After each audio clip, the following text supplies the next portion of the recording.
Hare Krishna, and welcome to our online Bhagavad Gita session.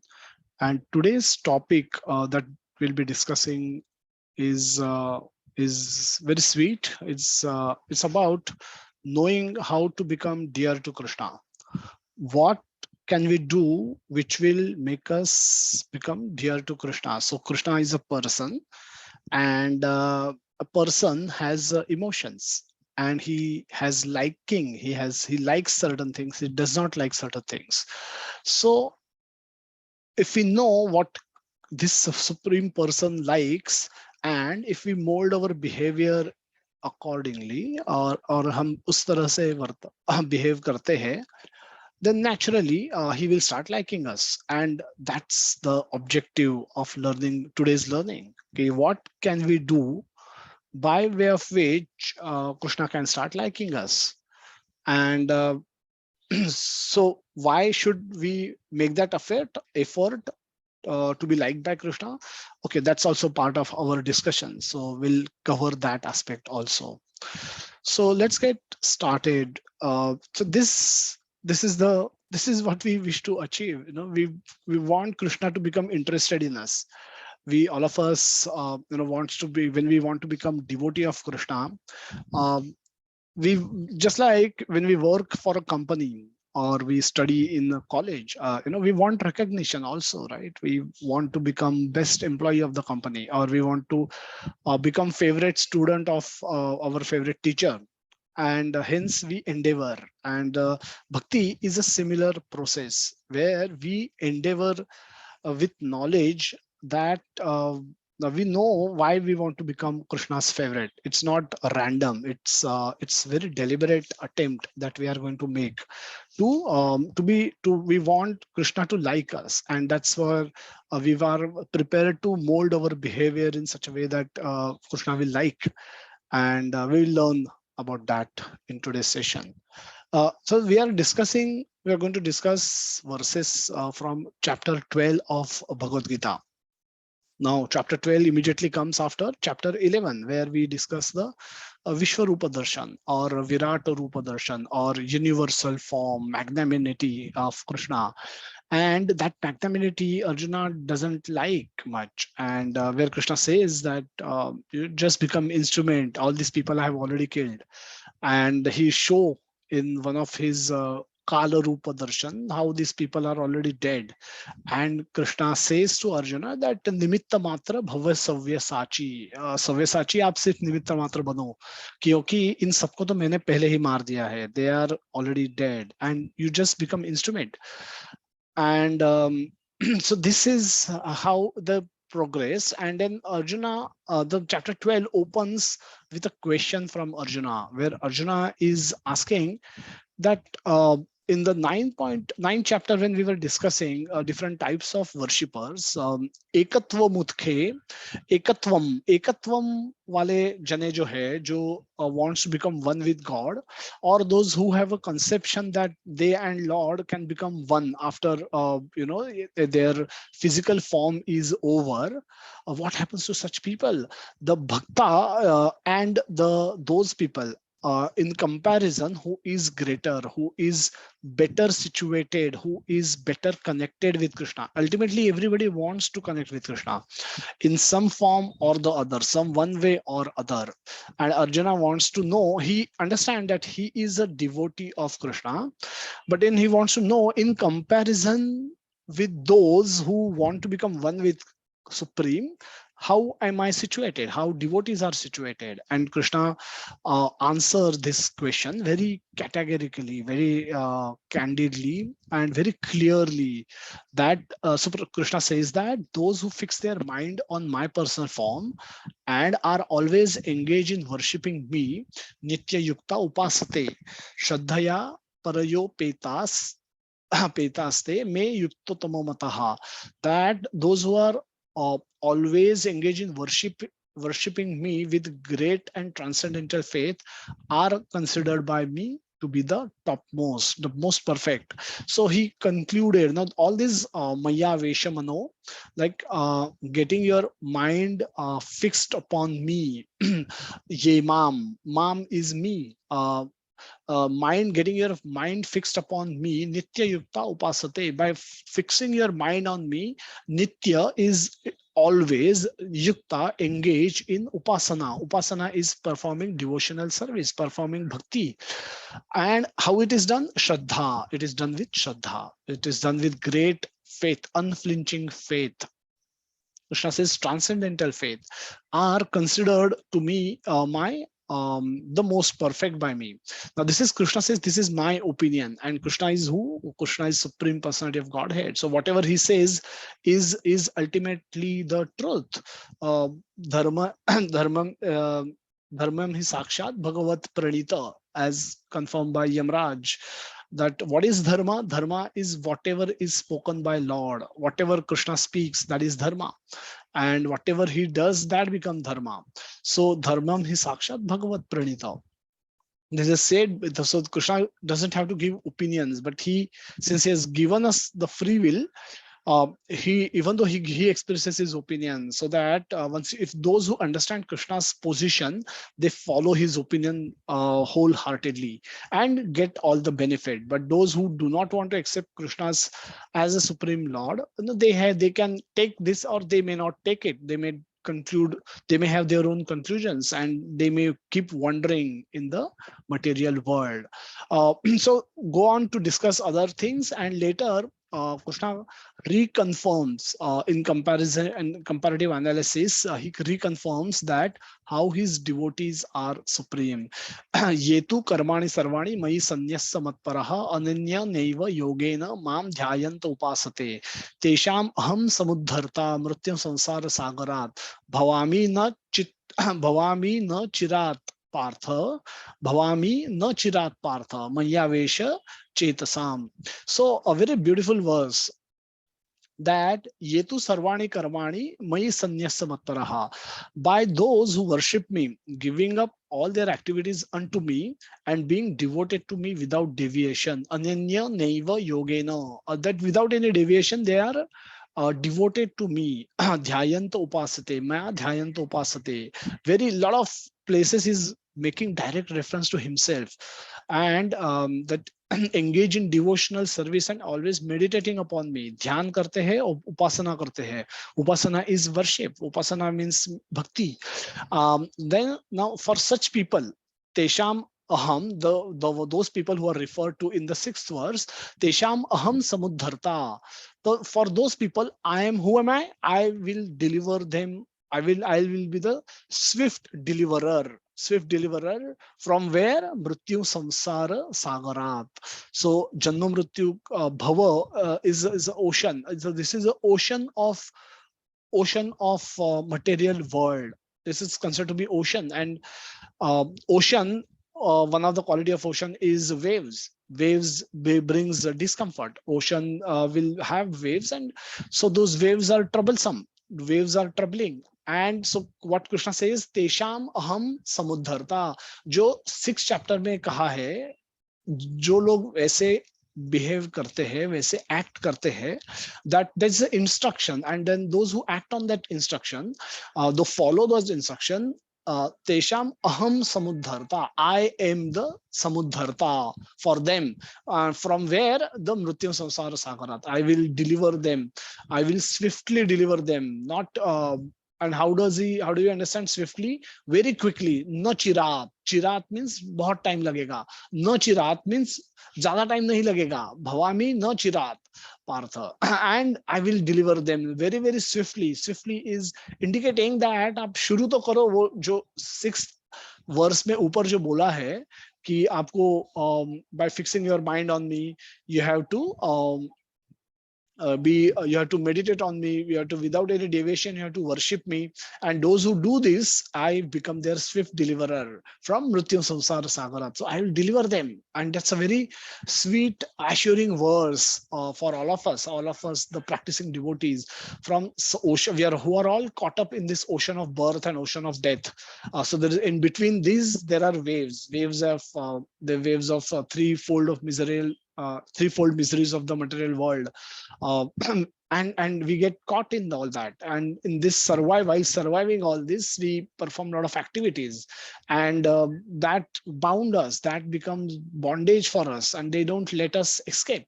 So we need help from outside. Outside help can come from Krishna. Why? Because Krishna doesn't belong to this world, he doesn't belong to this system. He has created it, but he is outside it, and since he's outside, he can come and rescue us. How will he rescue us? He'll lift us swiftly. He will come whenever we change our attitude towards him. He said, I will come swiftly, nachirat. And what will I do? I will samudharta. I will lift you up from this ocean, and I will make you sit on the back of Garuda, and I will take you back to Vaikuntha planet. And that's the assurance. I'll quickly look at what Prabhupada says in this purport. It is explicitly stated here that the devotees are very fortunate to be delivered very soon from material existence by the Lord. In pure devotional service, one comes to the realization that God is great and that individual soul is subordinate to him. So the whole Vishwarupa, going backwards, Vishwarupa Darshan, that was discussed in the universal form of Lord or Vishwarupa, that was discussed in 11th chapter of Bhagavad Gita. Prior to that, all the vibhutis, there are 82 vibhutis that were discussed in 10th chapter. There Krishna says, wherever you will look at in this world, whatever attractive that you find in this world, whatever great you consider in this world, or whatever, whichever, whatever whatever you think is supreme, or whatever you think is unconceivable, achintya, what you cannot understand. It's so complex, but it's so works so perfectly. Whatever you achintya that you see in the world, it's all nothing but my vibhutis. My vibhutis is my it's I have created those. It's me alone. It's me only. It's my energy that's manifesting in that form. So I am that, and I am that. So you see that and you remember me. Uh, One may wonder how winds blow, what really causes the pressure to go up and down, what causes the ocean movements, what causes the high tide, what causes the low tide, who brings sun on the horizon, eastern horizon every morning, and moon every day, and the stars are placed every day, and how their positions are so accurate, how these are also predictable. If they could be random, right? The stars position could be random, the sun's rise sunset could happen random, because we are not controlling them. If we are not controlling, but they operate in a very systematic way, which means somebody is controlling them. It's like it cannot be that it's all happening by chance. And that's simple logic, simple logical way that by which we understand that God exists, and he's not only existing, but he's also acting. He's acting through his energies, he's acting to control this world, and providing us with the necessities of life. The rain comes, the water, nobody can create water. The sun is required to give us heat and light. We cannot survive without that. So whatever our scientists would have invented over the years, using the intelligence given by God, using the facilities provided by God, and using the material that is also given by God, we would have done wonderful inventions. And not to underestimate their utility. However, the fact still remains that the larger world operates because God is operating, because God is controlling it. And that is to make us understand his greatness. This is not to make us puffed up of our own achievements. We would have made of aircraft which goes from India to United States in 16 hours flat, and a scientist can become very proud of it. But why to forget that the clouds carry water for thousands of miles without any leakage, and the cloud get form at one place and go and deliver rains in some other place. And during this journey, they travel without fuel, they travel without leakage. A aircraft can go through a cloud and it doesn't leak. It's as good as floating water tanks, which are produced where the water is produced at one place and delivered at another place. Uh, so nobody can create cloud, and nobody can create rain, and nobody can so replicate what God has created. So God's greatness is visible everywhere, and that is the purpose of talking about his vibhutis in the 10th chapter. And earlier in the 7th chapter also, Krishna says various things. He says, give reference to all those things, and he says that that is me, that is me. He talks about 14 elements, uh, which are which he says are me. I'm the strength of the strong people. Uh, I'm the so I'm the I'm the prakash in a taste in water, and the light in sun and moon, and so on and so forth. So various other things that he uh, brings out. Now any intelligent person who has ability to think outside himself will have ability to understand, will be forced to accept that this is all happening because of somebody's greatness. Some superior brain is working behind this and making it happen. Otherwise none of those things could have been possible. If simple logic is, if we are not doing it, none of the living entities are doing it, neither in America nor in England or in Australia. Nobody is doing it, but it is happening. It is happening in a way it can be predicted. It can be yeah, it is predicted and it is repeated. Not only predicted, it is repeated. The experiences are repeated, and with great accuracy it can be predicted. Now people all over the world predict rain forecast. In England especially, wherever you talk with them, they will say tomorrow it's going to rain, because they they've mastered the art of forecasting, they considered. But they cannot produce rain. Now they are just telling when it will rain, and that's to their credit, to the credit of their scientists, that if they have attained that ability to forecast rain accurately. But nevertheless, we should also give due credit to Krishna, who is creating these clouds and who is creating this rain, who is sending these rains, and he's withholding rains also. So with this is all to tell us uh, that Krishna is great. And Krishna is not only great, he is our well-wisher. He's giving us all this so that we can surrender to him with knowledge. So, and so the pure devotional service, this is what the how Krishna is great. That's a whole purpose. The duty, the the God is great, and that individual soul is subordinate to him. Now this is this position is something that we need to, this conclusion we all need to arrive, so that we can do the next things. The next steps are, then what do we do if we find ourselves, we are subordinate to our boss, our owner of the company for whom we work, and we are subordinate to him. Whatever in my company is there, the office environment, the air condition in my office, the chair on which I sit, the table which I use, the computer I use, the internet I use, whatever I do and money I get, everything is owned by my owner of my company. When I end up in that conclusion, and I might be a superior employee, I might be a talent, I might be considered as a valued employee, but nevertheless I become subordinate to my owner of my company. And now what should be my mood towards him? My mood sure towards him, that if I'm not the owner, let me become the best servant. So let me become the best servant of my company, let me become the best employee of my company. That becomes my natural mood. Because if I don't own this place, let me become the best person in this place. So his duty, the soul's duty, is to render service to the Lord. So I don't want to do anything that will make my boss unhappy.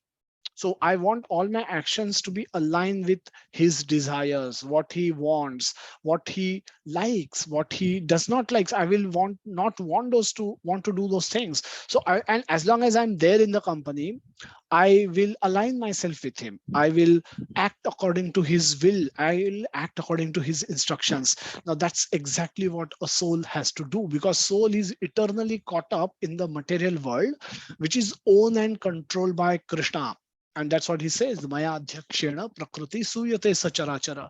So what should be soul's role? What soul को क्या करना चाहिए फिर? Once you know this, you need to become humble. In his job is become simple, then just not to do anything in contradiction to the desires of the owner of this place, and render best service to him so that he becomes pleased by me. And if I don't do that, what will then happen? I will be if I I will become I will become rendering service to Maya, and I will be punished. If owner of the company, if I has given certain instructions, I do anything in contrary to those instructions or ulta karunga मैं, तो I will be subjected to punishment.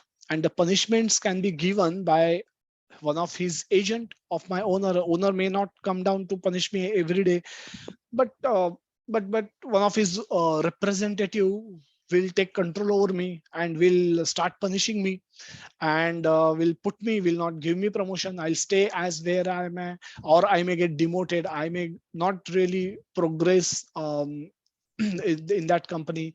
So in the similarly, we are then given charge by Maya Devi. Maya Devi is also a devotee of Krishna.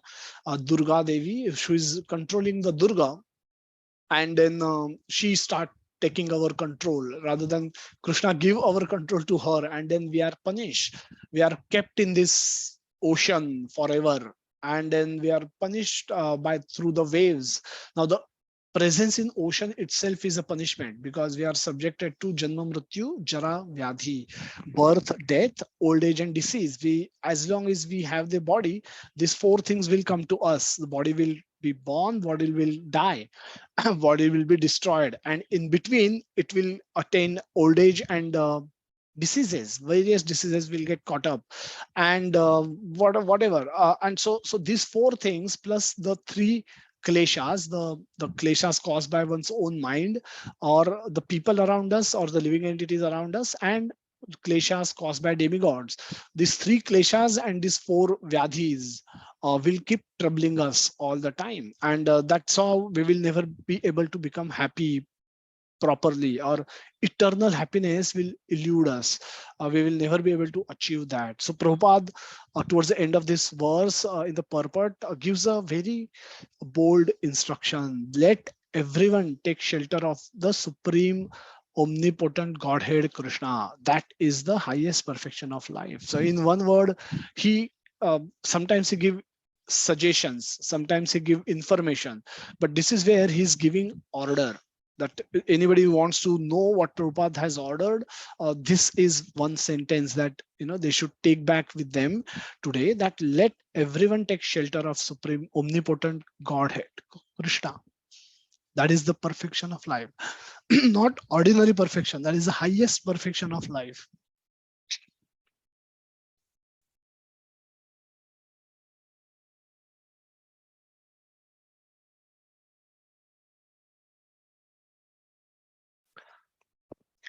Starting with 8th verse in this chapter, we'll do two things today. We will see the ladder of love.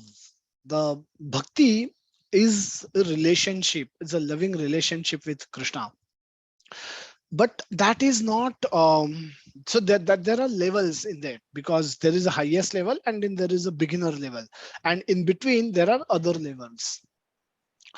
At the highest, so and this verses starting from 8th verse in the 12th chapter, 12.8, 9, 10 and 11, these four verses gives different stages that at which the bhakti can be performed.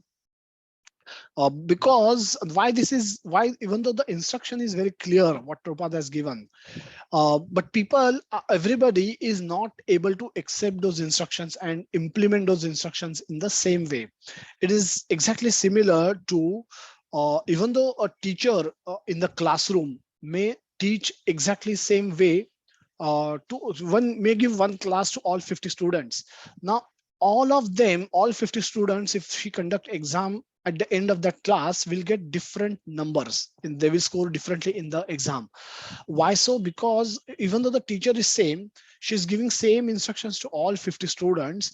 Every student will hear and understand and learn these instructions in different ways, and depending on their conditioning, depending on their attentiveness, depending on their level of intelligence, depending on their attachments. If they were attached to, say, playing cricket, and my friends are playing cricket outside, then I might be physically present in the classroom, but my mind will be on the ground. Who is batting, who is bowling? मैं होता तो मैं ये कर देता, मैं होता तो ये मैं बैटिंग कर देता, मैं होता तो मैं ओपनिंग को जाता, मैं होता तो पहली बॉलिंग मैं करता, 2-4 विकेट ले लिए होते अब तक मैंने. So if boy is thinking on these lines, sitting in the classroom and the teacher is teaching, and if she conducts an exam at the end of this class, he's not likely to score very good marks. Even though the instructions are given the same, my mind was elsewhere. I probably would not have heard most of those things. I might score very poorly. So depending on my conditioning, I may achieve something different. And our state is similar. Our condition is similar in this world. कि हम instruction तो सब सुन सकते हैं, but हमारा implementation will differ according to the urgency. If somebody is very inspired student, and that person like the subject that the teacher is teaching, and the teacher is also his favorite teacher, so he will hear all attentively, and then he will want to do everything that teacher has, he will pick up everything that teacher has instructed, and he will score very well. He'll probably score out of all marks, and may become number one. Now, and obviously such student will be very dear to the teacher, because of the reciprocation that he's showing with the teacher. And the other student who is thinking about cricket match happening on the ground, he's unable to reciprocate with the teacher's instructions. So he will become, though teacher is giving him the mercy, equal instructions that she is giving to others, but he's unable to reciprocate. So teacher will also not reciprocate much with him. So when we understand this example and then we look at these steps, we understand that everyone will fall at different stages. Now, immediately we don't have to judge where we stand on this ladder. It's a ladder. Ladder matlab सीढ़ी है, staircase जैसे. There are many steps in it. Step 1, step 2, step 3, step 4. Step 4 could be the highest, and step 1 could be the beginner level. And we don't have to really classify or put ourselves in any place ourselves in these steps, but this should be just for our understanding. And yesterday Krishna Premanand Prabhu also made a very beautiful point that about the inspiration. One should not be very satisfied in bhakti कि मुझे 10 में से 5 मिल गए मैं खुश हूँ. No, when you get 5, you can also get 6 out of 10. You can also get 7 out of 10. Even if you get 10 out of 10, you can understand different aspect of this subject, because every subject can have deeper understandings available. Even though you may be able to score all the marks, but there could, within the subject itself, you will have enough opportunity to learn deeper knowledge, get deeper knowledge in that subject. So one should always aspire for more. So even if we mentally place ourselves somewhere, all we need to understand is we also can go further. Gopis are considered to be the supreme devotee, highest devotees of Krishna, and so they will be on the top, and we are nowhere there. We have no attachment to Krishna. For gopis, Gopi says that शून्यायतम जगत सर्व गोविंद विरहेण में, कि गोविंद का विरह होने पर जगत शून्य हो जाता है हमारे लिए. But अगर but that's not our state. that's simply not our case. Our case, अगर this is our जगत कि मेरा ये फ्लैट है, मेरे बैंक 4 बैंक अकाउंट्स है, मेरा 2 गाड़ी है, मेरा पुणे में एक घर है, मेरे बीवी है, मेरे बच्चे हैं. Now this is my world. The शून्याइतम जगत सर्व. अगर ये जग हिल गया in small way or big way, then Govinda will become zero for me. It's possible. I may not may say that Krishna ये सब कैसा किया तुमने मेरे साथ, क्यों किया मेरे साथ, तो मैं कल से जप नहीं करूंगा. I may very well say that. So our love attachment to Krishna depends on our world, protection of our world at the minimum level. So we want our world to be protected, we want our world to be there, and then we step out and then we try to worship Krishna. But gopis are at completely different level. So this is what they say, this is what our difference is. So we all have this progress to achieve, that we have to go there. That's very, those are like stars, and we are probably on the ground or at the bottom of our ground. Patal mein shayad hai hum log, and we have to, so there is a long distance to cover in bhakti, and all what we can do is we can aspire for the stars. We can look up to them and look up to them and progress towards them, take steps towards them, one step at a time. So this is the staircase. ये चार पांच verses जो है, they are like, they act like a staircase. They show us the way to go upwards, move upwards on the ladder of bhakti.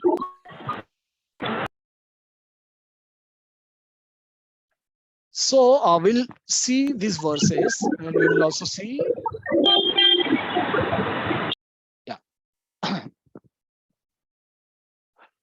So this is so maya mayeva mana adhastva mayi buddhim niveshaya nivasi shyasi mayeva ata urdhvam na samshayaha. A very beautiful verse. All some of these verses are very beautiful. From this section till from 8 till 20th, we are going to see some very sweet verses. Very beautiful verses we'll see. So this is one of them, and I've highlighted the first sentence of this verse, stanza of this verse. Mayeva mana adhastvam mayi buddhim niveshaya. Niveshaya is an investment. Just fix your mind upon me, and the supreme me. Who am I? Krishna says the supreme personality of Godhead, and engage all your intelligence in me. Mana and buddhi. Now these are important elements of our subtle body. So Krishna wants both of us, both of these to be invested into him. Yena kena prakarena mana Krishna niveshate. Mana is mana is more important than buddhi. It's like I was talking to some devotee where they said that exercising is generally considered good. Everybody, on the 1st of January makes a resolution that I will exercise.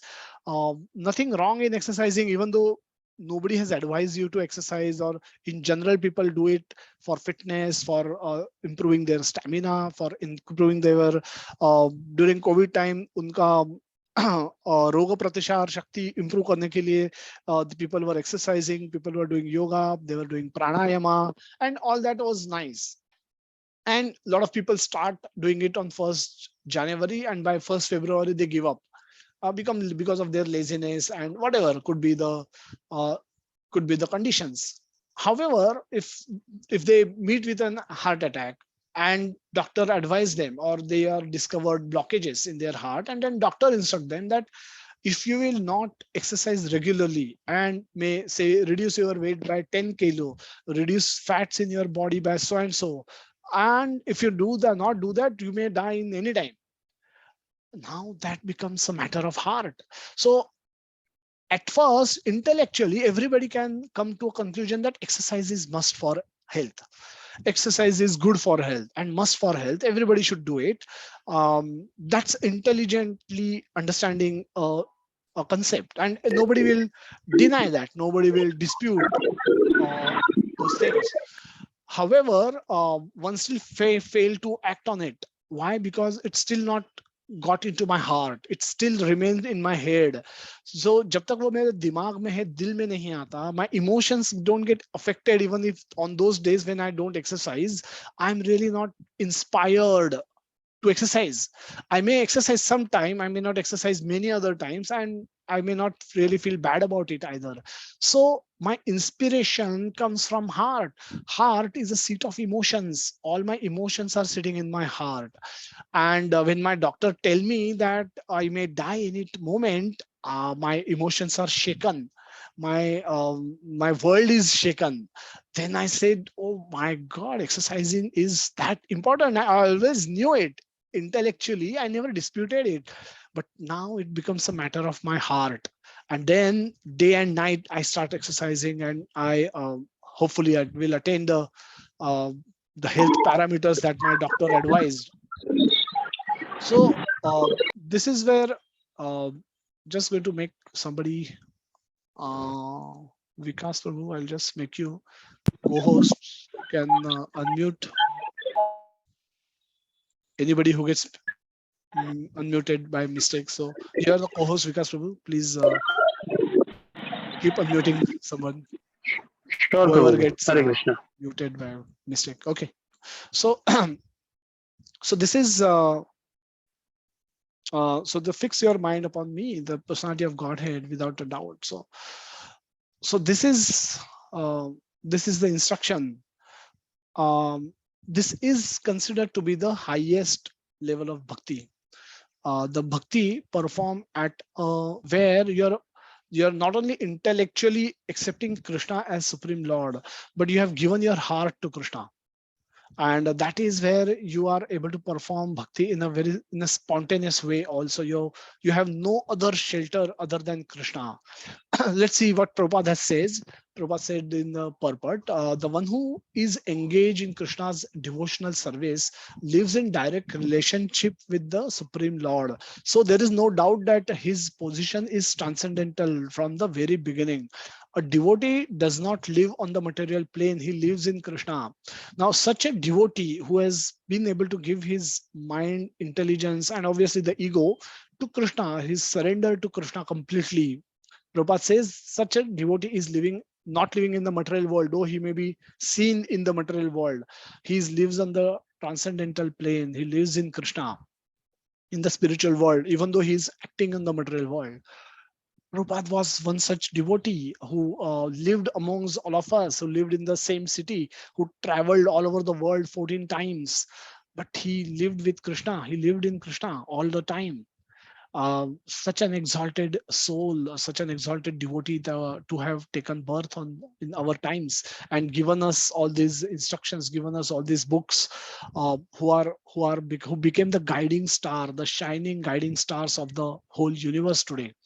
The holy name of the Lord. Now, these are some of the things that we always hear from various lectures, in the various lectures from many devotees.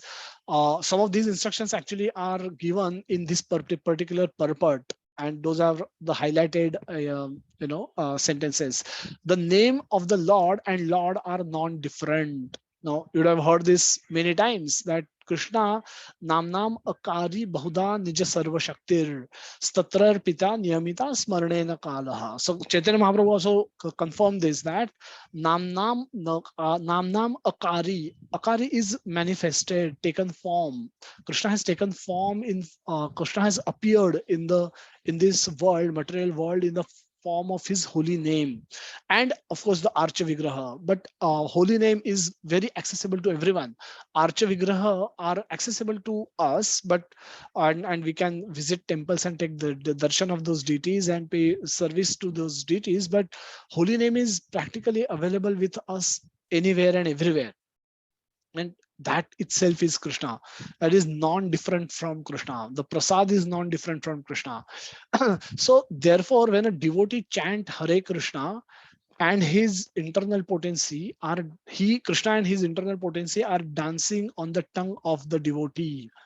Again, this sentence you would have heard many times in Japa talk or in various classes.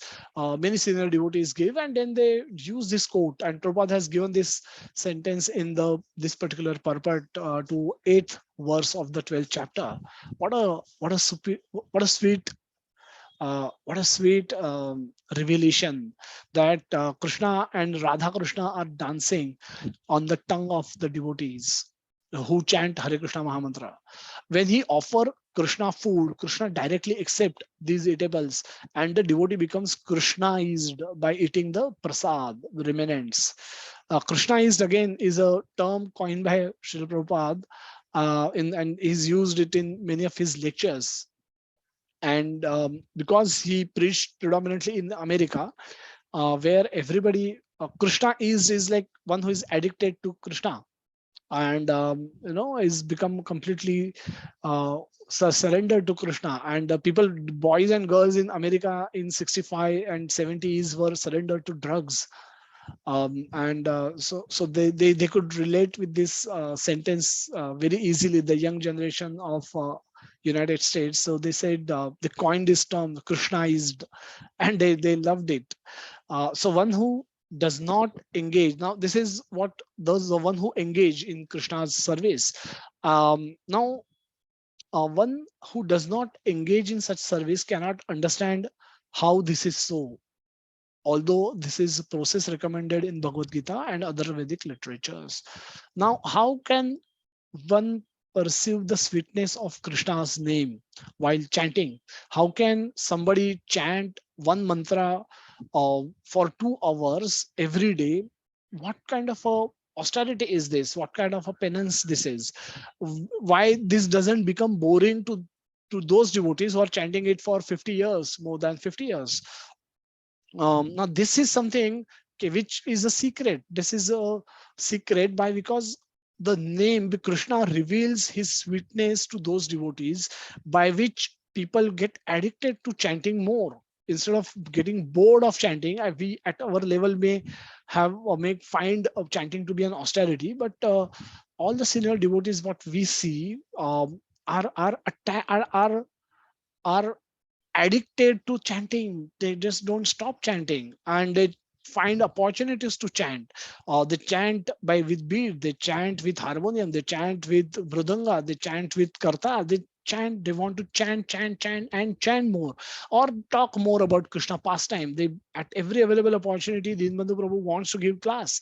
During entire COVID, he used to come on Facebook Live, and then he used to give classes on Facebook Live. He used to talk about various Krishna pastimes during those times. Also, he is addicted to talk about Krishna. So, and so are all the senior devotees, senior Vaishnavas that we see in our movement, and we are so fortunate to see it in person.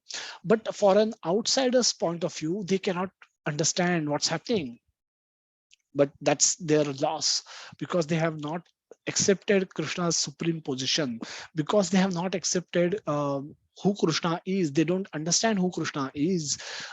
They are unable to surrender to Krishna and take benefit of his instructions. The joy of Krishna consciousness, they are unable to experience, because they don't experience the joy. They don't they subsequently they cannot understand anything what's happening in the process.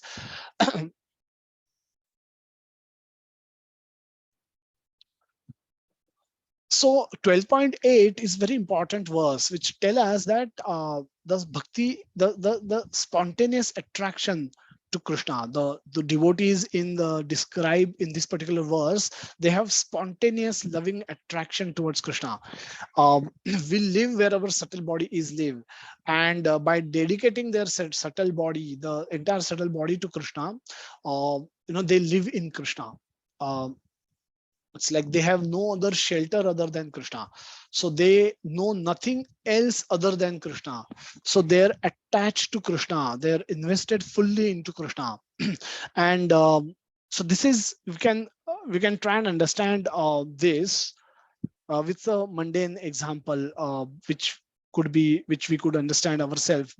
That suppose if you have a lot of wealth, and your entire wealth you have invested in one bank, and the all whatever you have was invested there and kept in saving account and fixed deposit account and whatever. Now once suddenly somebody, you may have the need for money. Now you have invested everything, whatever you possess, you have invested in one place, and when you need money, where you will go whenever you are in difficult situation and you are in the want of money. Where will you go? You will go to the same bank, same place where you have invested everything, and that becomes your shelter.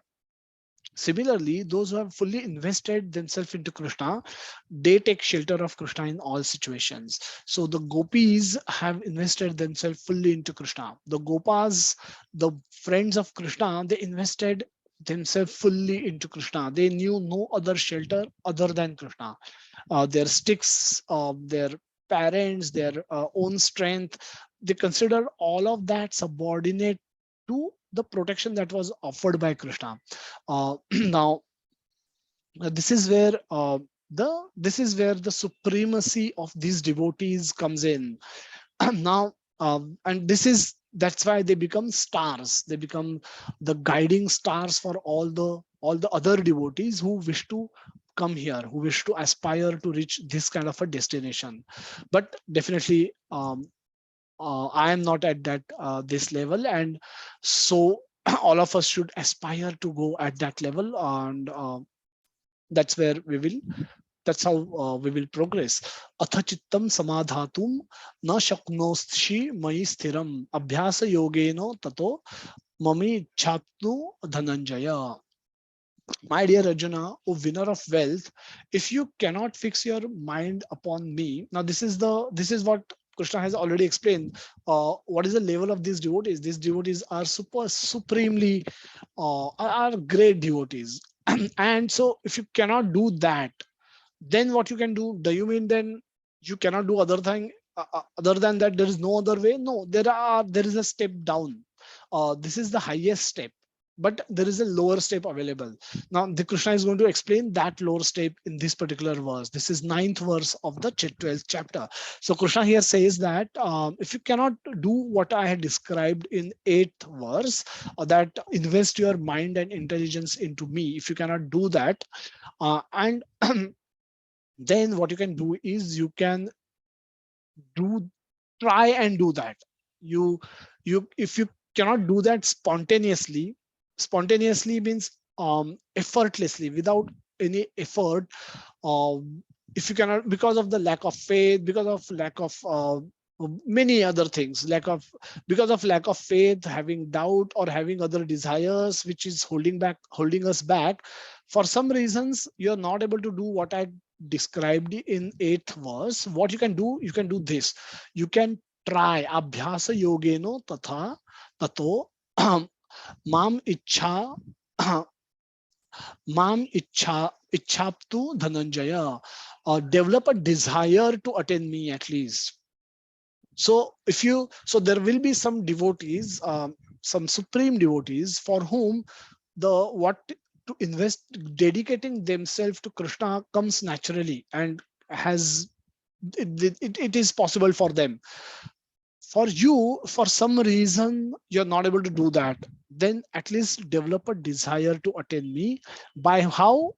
By abhyasa yogena. Abhyasa yogena means at least try to do what they are doing. Make an practice to do what these people are doing, and you will eventually go there, you will eventually reach there. So at least develop a desire to attain me. So अभ्यास योगेन and माम इच्छाप्नु धनंजय, दोनों words इसमें important है. What Prabhupada says in the purport, in this verse, two different processes of bhakti yoga are indicated. Now they are bifurcating bhakti yoga also further. Earlier we spoken about the karma yoga, dhyana yoga, and other yogas, Vishwarupa, demigod worship, Vishwarup worship, and merging in the so various other forms we discussed now, and then we concluded that bhakti is supreme. Now we are seeing various levels in bhakti itself. So the two levels are, Prabhupada saying that there are two levels. First level where there isn't one has actually developed an attachment towards Krishna by the transcendental love, one who is in love with Krishna. Now, and if you are not at that level, come down one level. What is that level? The other one who has not developed an attachment or love for Krishna, uh, But the second class is where there are prescribed rules and regulation by following which one can ultimately be elevated to the stage of attachment to Krishna. So, Joe, if you're not at 12.8, do what is prescribed in 12.9, by way of which you will be able to get yourself promoted to 12.8. Very simple. So bhakti yoga is the purification of senses. At the present moment in material existence, the senses are always impure, being engaged in sense gratification. But by the practice of bhakti, these senses can become purified, and in purified state they can come directly in contact with the Supreme Lord. In spiritual life, one must be elevated to the pure stage of love. That stage of love can be achieved by practice of devotional service performed with the present senses. So what do we understand in there? That why so Krishna is pavitram, one of the word Arjuna described in the 10th chapter. Krishna, Arjuna, from 10.12 onwards, Arjuna praises Krishna, Parabrahma, Paramdhamam, Pavitram. One of the word he used for describing Krishna is Pavitram, that you are all pure. And we know Krishna said in fourth chapter also that he is all spirit. He does not have a material body. His body is a spiritual body. He says to Arjuna uh, that when Krishna says that I had given this knowledge to some god, but in the course of time this knowledge was lost, and therefore I want to give you this knowledge again and restart the parampara. So Sakale Neha Mahata Yogo Nashta Parantapa, and then Evam Parampara Prapti. So this was transferred by Parampara, but that knowledge was lost. Now Arjuna immediately asks a question in the same chapter, that how you and I have taken birth in the current age. And we are almost of same age. And how am I to understand that you gave this knowledge to sun god who is Prachin? Prachin means who's been very old, who's been there since our ancestors, all our ancestors and their ancestors were alive.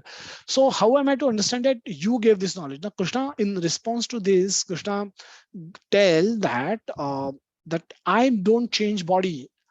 um, when you take birth, you get a new body which is made up of the five elements of material nature, which is my energy. But using those elements in different combination and permutation, a body is formed which you get. You are a soul, and soul gets a body on birth, and that body is destroyed when you are dead. And then you take another body. So this happens, and during this process your hard disk get formatted, so you cannot remember everything. However, for me, I have this imperishable spiritual body. I don't change body no matter which birth I take, no matter where I appear. I go there in the same body, and hence I can remember everything. Plus I am sitting in everybody's heart as Paramatma. So but primarily because I don't change body, I can remember everything. It's similar to saying that during I'm working in this company for, say, my company for, say, 5 years. So whatever has happened in 5 years I can reasonably remember, because I have not changed body during those 5 years, and hence I can remember that. So similarly, Krishna says that I have not changed my body. I don't change body, and hence I can remember everything. So Krishna is all spiritual. Krishna is all pure, and when we look at Krishna, and we are all impure, all impure. Why? Because our consciousness, which is mind and in combination of mind and intelligence and chetana, is tainted by desires. Is tainted by desires because raga dvesha samuthena dvandva mohena bharata. So we are always caught up in these dualities, that we have desires to enjoy, we have desire to own, desire to lord over the material nature. These two desires, and we develop hate towards Krishna, because these are contrary to the instructions of Krishna. And hence, those who love Krishna will not have these two desires: desire to enjoy independently of Krishna, and desire to own and control material nature, because Krishna is owner and controller of this material nature. So anybody who has plans is directly in is directly contradiction to what Krishna's plan is. Now, Krishna is not going to give up his ownership. Very clear. We are given something flat to occupy, a land to live on, but that is according to our past karma and according to our needs. When a person dies, no plot of land is going to disappear from this planet. That this plot of land was owned by so and so, and he's passed away. So this land he's going to take with him, and it's going to disappear from this portion. It has never happened. It doesn't happen that way, because everything is owned by Krishna. You may own it temporarily, and you may leave. When you change body, you cannot come back and claim your ownership on the plot of land which you owned in your previous life. So so so Krishna is in that mood. So Krishna is so anybody who has these two desires, to enjoy independently and to um, own and control the material nature resources, now they are in now they are in they are acting opposing to the instructions of Krishna. They are acting uh, their actions are, they may, by words they may say that I love Krishna or I'm a devotee of Krishna, but by their actions they are showing what they are doing is in they're acting contradictory to the instructions given by Krishna. So they should be they are due for punishment. Anybody who breaks the rule is becomes eligible for punishment. So that's what they get. Any such desires and any such actions performed to execute those desires will give us karma bandha, or will give us bondage, and this bondage will keep us bound in this material world. So where we will take those birth, death, and disease and old age. And as long as we are here, we will also have the Adi Atmik Klesha, Adi Daivi Klesha, and Adhyatmik Klesha. The three type of Klesha. So this is how the a soul get caught up. And as long as the moment we have desires, and we have desire to enjoy and desire to own and control nature, when these desires are not fulfilled for us personally, that gives rise to anger. Now this anger, when we see desires, similar desires are being fulfilled for somebody else, it creates jealousy, it creates hatred.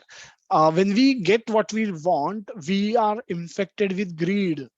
So what is the starting point? The starting point is desire, having a desire to enjoy independently and to own and control the material nature. And they lead to all these anarthas. The anger comes when the desires are not fulfilled. Greed comes when desires are fulfilled. Pride comes when desires are fulfilled. Hatred comes when desires are fulfilled for my neighbor. जब मुझे promotion नहीं मिलता है, उसको मिलता है, then I become jealous, because I will then start pointing out उसने कुछ काम नहीं किया, पूरा दिन टाइम पास करता रहता है, फेसबुक देखता रहता है, व्हाट्सएप देखता रहता है, पता नहीं कैसे प्रमोशन मिला, उसने मस्का मारा होगा, उसने ये किया होगा, पैसा खिलाया होगा, and we come up with all those justification. Now that all is coming out of our jealousy. So we saw how anger arises, how greed. And when we have a lot of things, we develop attachment to it. We once we get what we want, we are also attached to it. We don't want any, by hook or crook, we don't want to lose it, whatever we possess. So losing can be worse than death for many. What they have, losing whatever they have accumulated during their lifetime, it could be wealth, it could be health, it could be whatever, status, it could be fame, for somebody, for a sportsman, it could be records. Losing those can become devastating experience for them.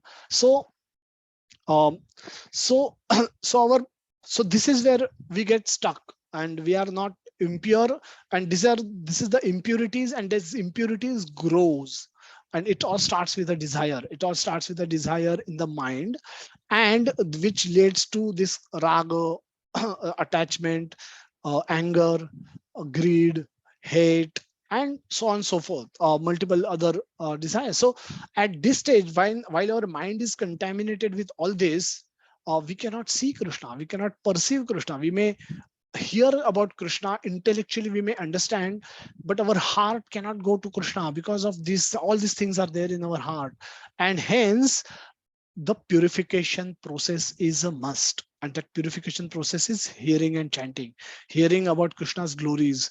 And when we become submissive to Krishna, when we hear his glories, we are able to develop, we are able to hear that those glories, and not become more jealous about him, rather develop love for him by hearing glories. And by practicing chanting, one will actually be able to clean these impurities, and we can come to a transcendental platform where we see everybody as part and parcel of Krishna, and we see Krishna in every heart of every living entity. Imagine if we start seeing Krishna in heart of every living entity, how our conduct will be with those people, um, how we will behave with them in similar way that we will behave with Krishna.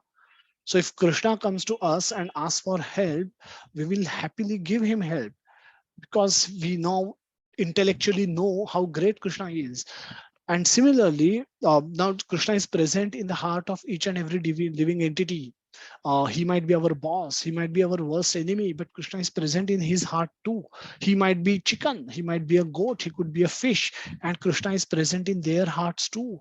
Krishna is present in the hearts of insects as well.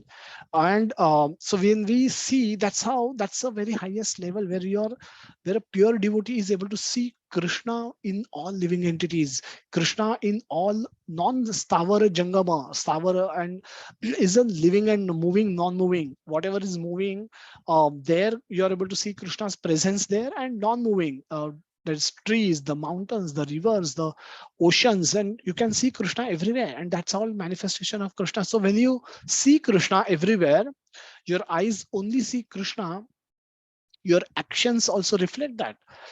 You will practically behave the way you behave while you are in front of DT, and taking darshan, knowing that Krishna is looking at you. You will be very polite with everyone. You will be very, you will be following all mannerism. You'll not do wrong things. At least in front of Krishna, you will not do wrong things.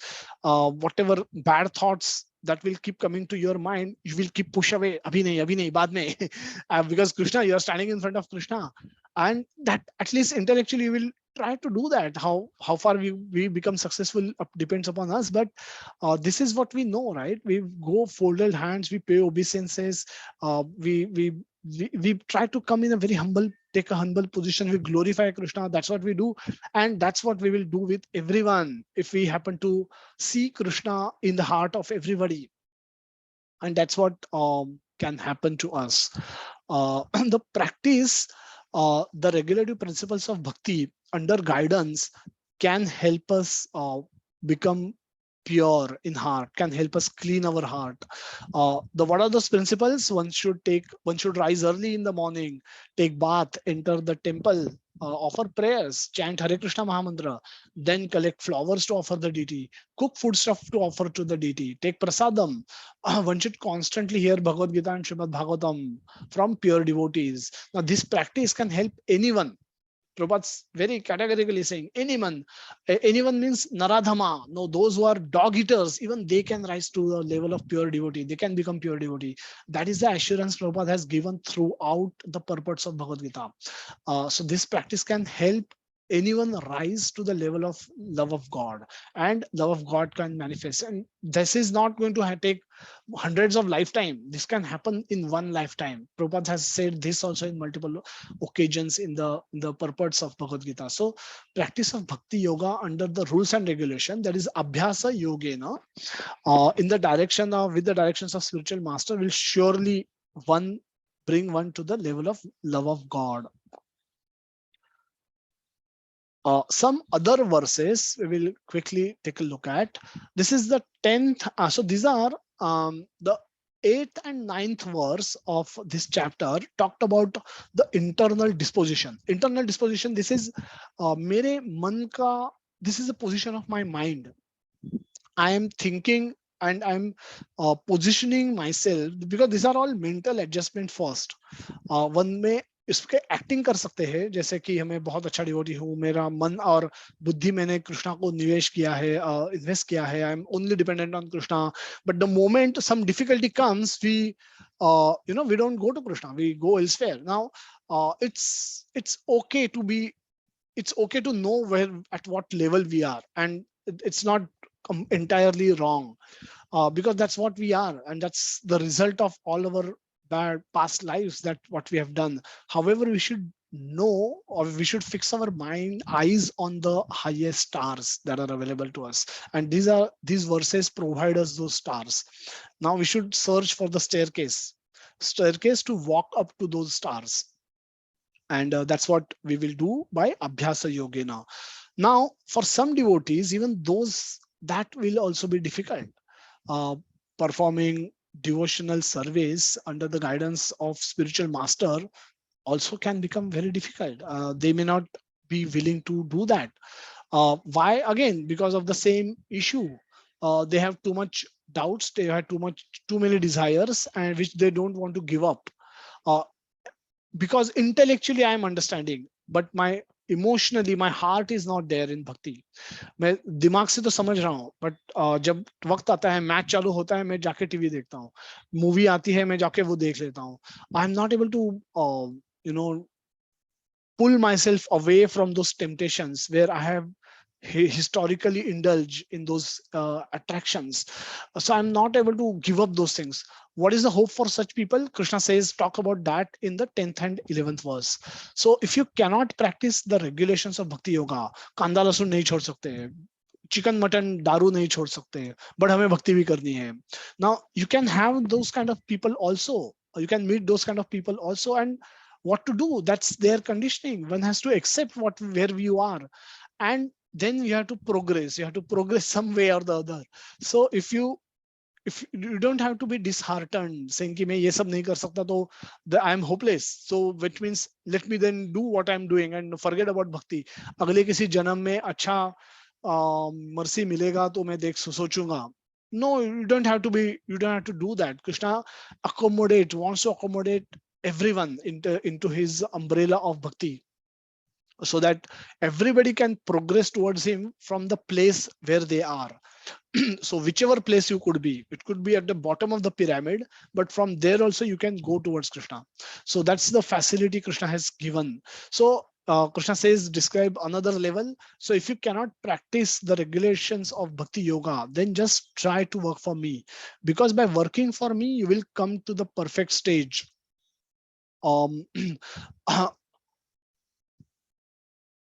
Madartham api karmani, madartham api karmani, they're working for my sake. And if this is also not possible, because अगर ये करना है, तो you have to work for Krishna. You may feel get the resistance from family. My family may not be able to support you in this. They will not like it. They will want you to be more successful materially, not pursue this activity.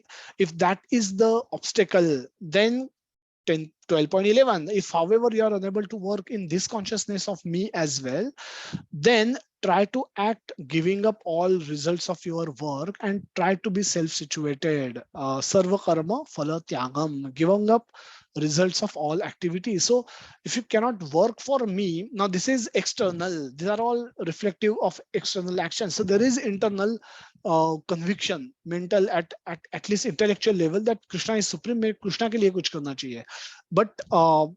But internal conviction is not strong enough for me to become a pure devotee. So or even an initiated devotee, or give up my material life and act under the complete surrender completely to my spiritual master and do act according to his instructions fully.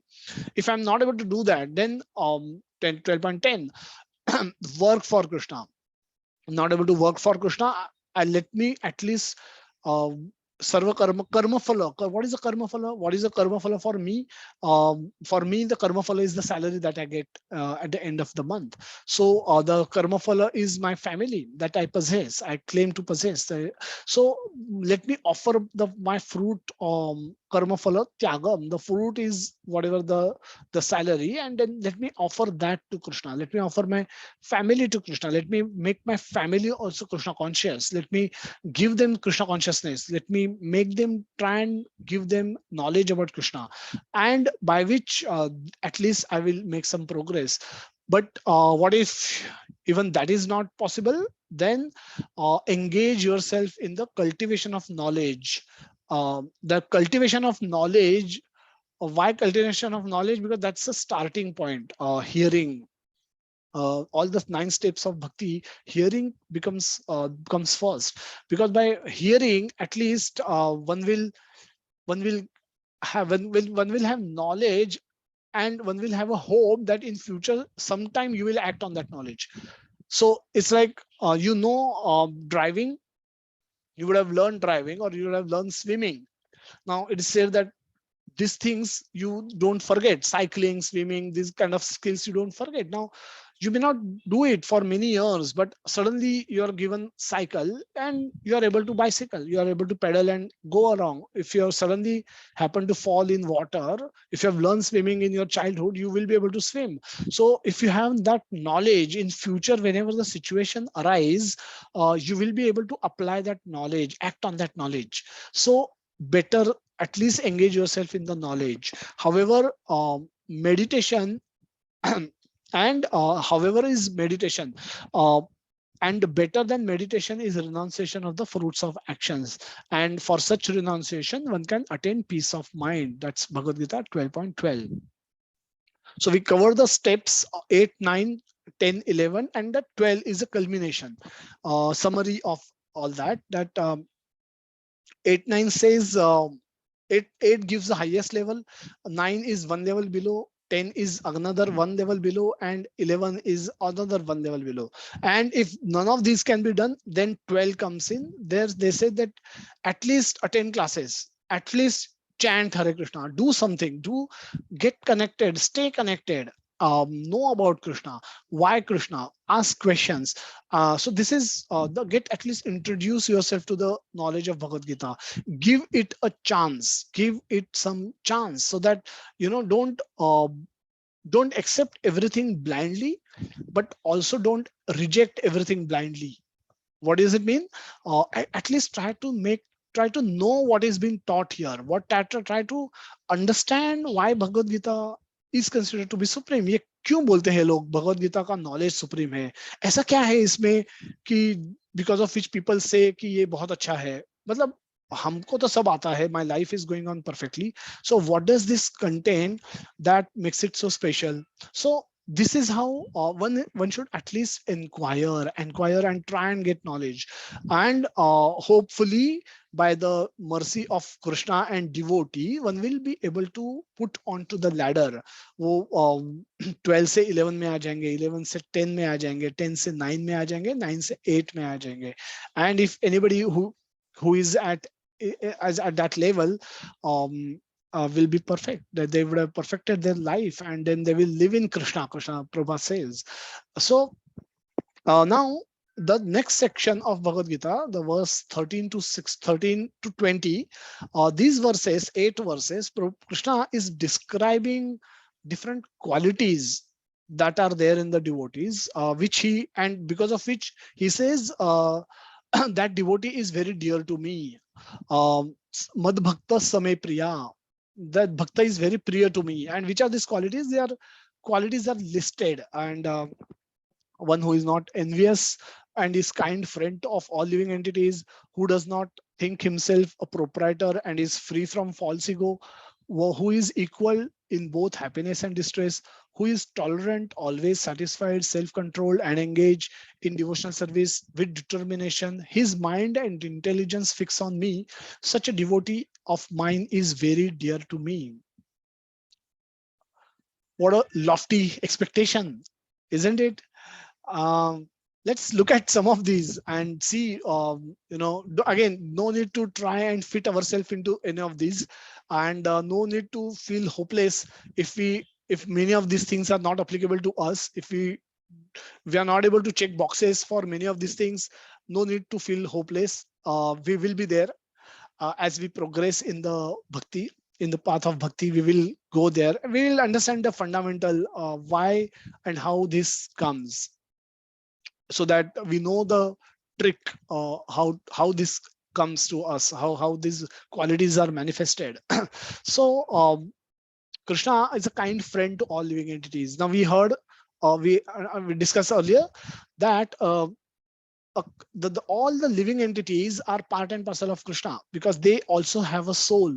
We are soul, we are spiritual, and all living entities, all moving elements also are souls, and they are also separated from Krishna. They are mamaiv ansho jiva loke jiva bhuta sanatana. So all the living entities are separated particles of Krishna. So in that case, all of us, all the living entities are relative of each other. All the relative and all the living entities are brothers and sisters of each other. And so hence, when you know this, even the chicken is related to you, a fish is related to you, a goat is related to you, an elephant and tiger is related to you. Everybody is, and so are all the living entities, all the people on this planet, 8 billion or whatever the number is. So all of those are relatives of you, all those are related to you, because what is a common thread? Common thread is spiritual. All of them are all of them are spirit soul. So in that way, once you are convicted of this fact, now this is a fact, but once you act with knowledge of this fact, how you will be with your brother, you will, dear, a real brother, you will behave exactly similarly with everyone, because now you have this knowledge that everybody is part and parcel of Krishna. And with this knowledge, when one act, one will, one's behavior with everybody will be very friendly, very nice. Does not think of himself as a proprietor and free from false ego, equal in happiness and distress, because, and who is tolerant, always satisfied. Now how can this comes?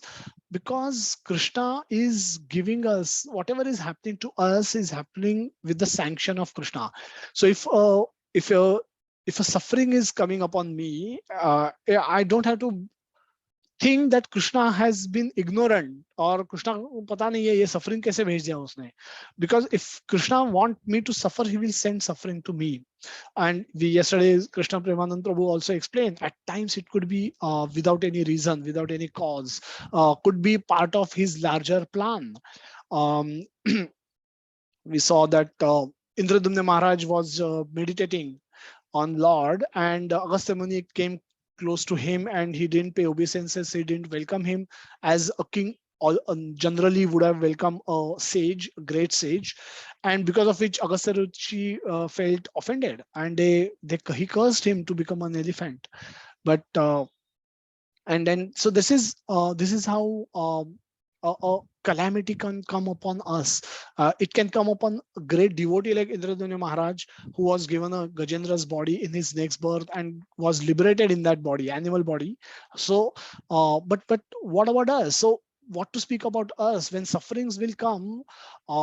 It We have to understand that it is coming with the sanction of Krishna. Now it could be part of our own bad karma that is being delivered. Now what can we do? We can take greater shelter of Krishna when the calamity comes, and knowing fully that this is due to our own bad karma, and knowing fully that Krishna would have softened that blow, which otherwise would have hit me harder. So it's hard right now, but it could have been harder. But Krishna must have softened that blow. And then knowing this, we become more humble, more submissive to Krishna. So, and then we are able to remain peaceful in the distress also. Not that we don't get affected by distress. We still need to do what we can do to negate the distress condition. कुछ calamity भी आ गई, अगर हम बीमार भी गिर गए, तो we will still do what we can do to mitigate the situation. अगर बुखार आया है तो we as we can afford, we can go to the doctor, we can take medicine, we can come back to our health so that we can serve Krishna nicely again. Because whenever the sufferings will come, our service to Krishna will also get impacted. But our chanting, hearing and chanting should not get impacted. So our remembrance of Krishna should not get affected. But whatever the physical services that we could be doing, those could get affected. So we should have that mood that whenever the distress come, we should know it's coming with the sanction of Krishna, and so is the happiness. So happiness is not due to my achievements. Even if I would have done some achievements, those are using the talents that Krishna gave me, the skills that Krishna gave me, and also the sanction that Krishna gave so that this happiness could come to me. I may come first in my class, I may get promoted, I may get selected as best employee of the year, or I may get any other honor and any other opulence. Now all that is given to me by the sanction of God, and because Krishna is sanctioning, I'm getting. So I should again be very humble, not become greedy. Now all this come that this is possible to intellectually understand it by studying Bhagavad Gita. But when we chant, when we actually experience Krishna, we get emotionally in our heart also we get convinced of this knowledge. We don't, so the knowledge doesn't just remain in our head, it comes to our heart. And when it is there in our heart, and when the distress comes or happiness comes, we are able to tolerate both. Even happiness we are able to tolerate, even distress we are able to tolerate. We don't get impacted by any one of these. And that's how a devotee progress deals with the conditions of his life. That's why he is able to maintain equanimity in both situations. He by whom no one is put into difficulty, and who is not disturbed by anyone, is equipoised in happiness and distress. Again, fear and anxiety is very dear to me. Again, Krishna is reiterating this part. My devotee who is not dependent on the ordinary course of activities, who is pure, expert, without cares, free from all pains, and not striving for some result, is very dear to me. Now, without cares means, what does it mean without care? Without unwanted cares. Now, what will happen to my property? So one of the uh, many doctors, people left their bodies in hospitals during COVID time, and they were not surrounded by their family members. They were surrounded by ward boys, nurses, and doctors. So some of them actually revealed that most of the people who left their bodies were worried of their properties, and what will happen to their properties, what will happen, how their children will act after their passing away, because they could see that they're probably not going to recover from this, and they were leaving their bodies. So they spoke this to the people who were around them, and these were the people who were around them, they were surrounded by these people.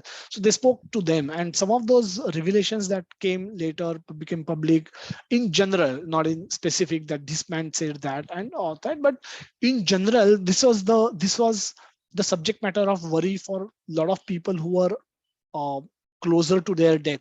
So when they spoke, last conversations that they've had, it is regarding this.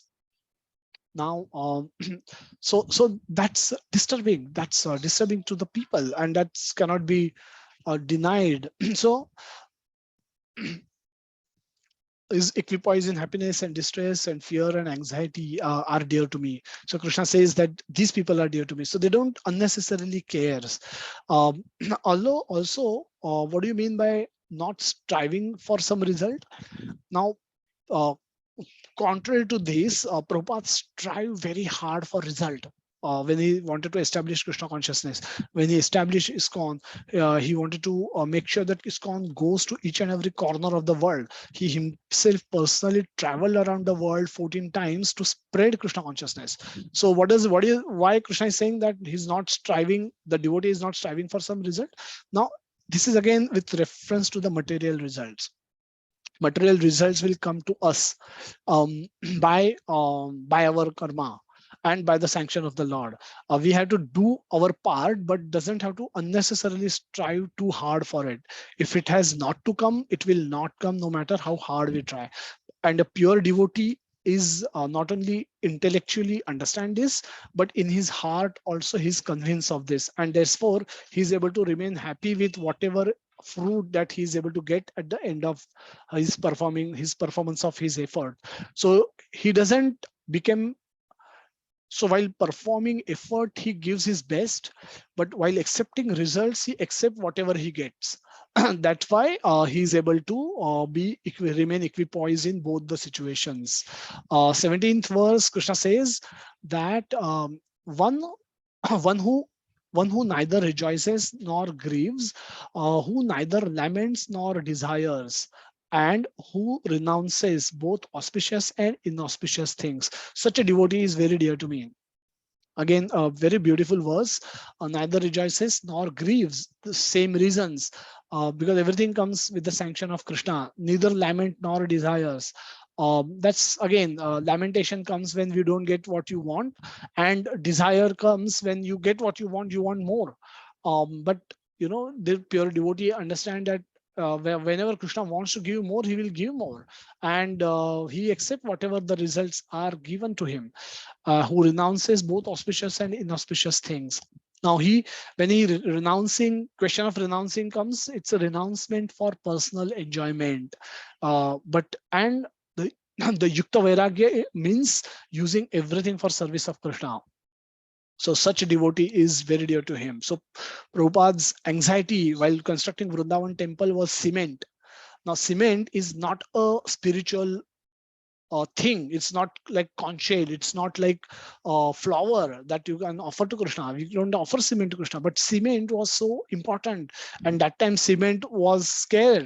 Cement was not available, and Prabhupada was in anxiety how to get cement as quickly as possible so that he can complete the construction of Vrindavan temple. And that happened towards the end of his life. So he was very much worried that he wanted at least Vrindavan and Mumbai temple to be completed before he leave this planet. And the Vrindavan temple fortunately got completed in the same year, earlier that earlier in that year. But so he was contemplating on cement. Now cement is not a spiritual object, but cement was very important for serving Krishna. So that way Prabhupada was meditating on cement, but that was for using it for serving Krishna. So one who is equal to friends and enemies, who is equipoised in honor and dishonor, heat and cold. Why honor? How can one be equipoised in honor and dishonor? Because if everybody is able to, you're able to see Krishna in everybody's heart, then if some dishonor also comes, it's come from Krishna. It's coming from Krishna. What to do? Just like in Bali Maharaj pastime, Bali Maharaj asked the Vaman Dev, what do you want? And he says, I want 3 steps land.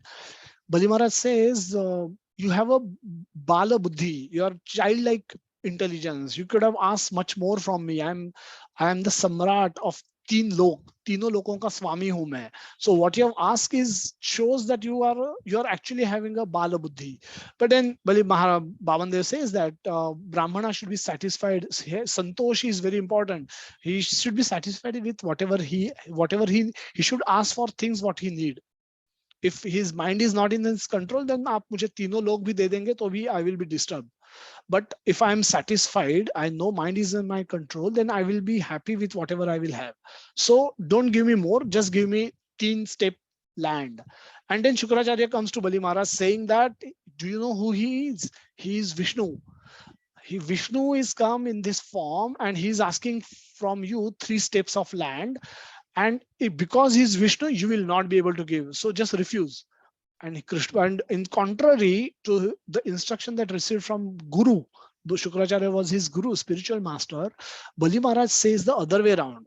He says if he is Vishnu, if he is Vishnu, if he is indeed Vishnu, and he has come to me with an intention to ask me 3 steps of land, knowing fully that I will not be able to give, then do you think if he has come this far, he will go just because I say no? अगर वो विष्णु है तो वो लेके रहेंगे. अगर वो लेके ही रहेंगे मतलब he will take everything from me. If he is really Vishnu, and if he is really Vishnu and he has a plan to take it from me, can I really stop him? even if I want to, I cannot stop him. So वो अगर उनको लेना है तो वो लेके रहेंगे. So might as well be cooperate with him. And then he said, I want to give. अगर विष्णु है तो जरूर दूंगा. तो he says, I will give. No matter who he is, I don't know. He's come to me as a beggar. He's asked for alms, and even if he is Vishnu, I know I'll not be able to give Vishnu anything. I have, because everything is his. He was a pure devotee of Lord, and Lord became very pleased with him. The Lord loves him for this attitude, and he refuses order of his spiritual master and then take archa, and then he says, please take your 3 steps of land. And then we all know the pastime. Lord expanded himself. With 1 step he occupied this lok, with 2nd step he occupied all other loka, and then 3rd step he accepted Bali Maharaj as a sacrifice. So that's how a devotee knows that distress, because losing everything, you are suddenly at one moment, you are owner of 3 lokas. The Swarga is with you, the all the 3, you are the Swami of 3 loka. I'm Triloka Swami. That's what he says to, that indicated the pride in his heart, and Krishna defeated that pride. Aap Trilok Swami ho kya? Okay, just give me 3 steps of land, and then I will show you who am I. And then that's that, and then that got so slight pride also in his heart. Krishna did not like, and then he gave Bali Maharaj this distress. Losing everything that you have in one moment is distressful, but when you lose it to Krishna, you are okay, you are happy to give everything to Krishna. And that shows the level of devotion that these great devotees had, because of which their mention comes in the Bhagavatam, Srimad Bhagavatam. These are described by Sukadeva Goswami.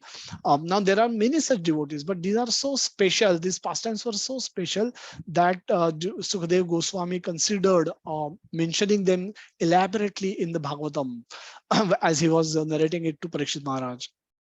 So this is the is satisfied with anything and doesn't care for any residents, who is fixed in knowledge and engaged in devotional service. Such devotee is very dear to me. And those who follow the imperishable path of devotional service and who completely engages themselves with faith making me the supreme goal, they are very dear to me.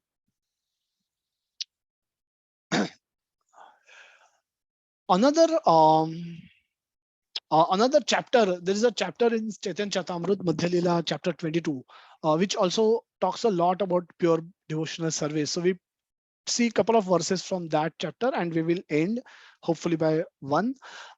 And then we'll have some time for question answer. But let us complete this at a stretch, because we just have few more, 2-3 more slides to complete. And my apologies for extending this session for a long time.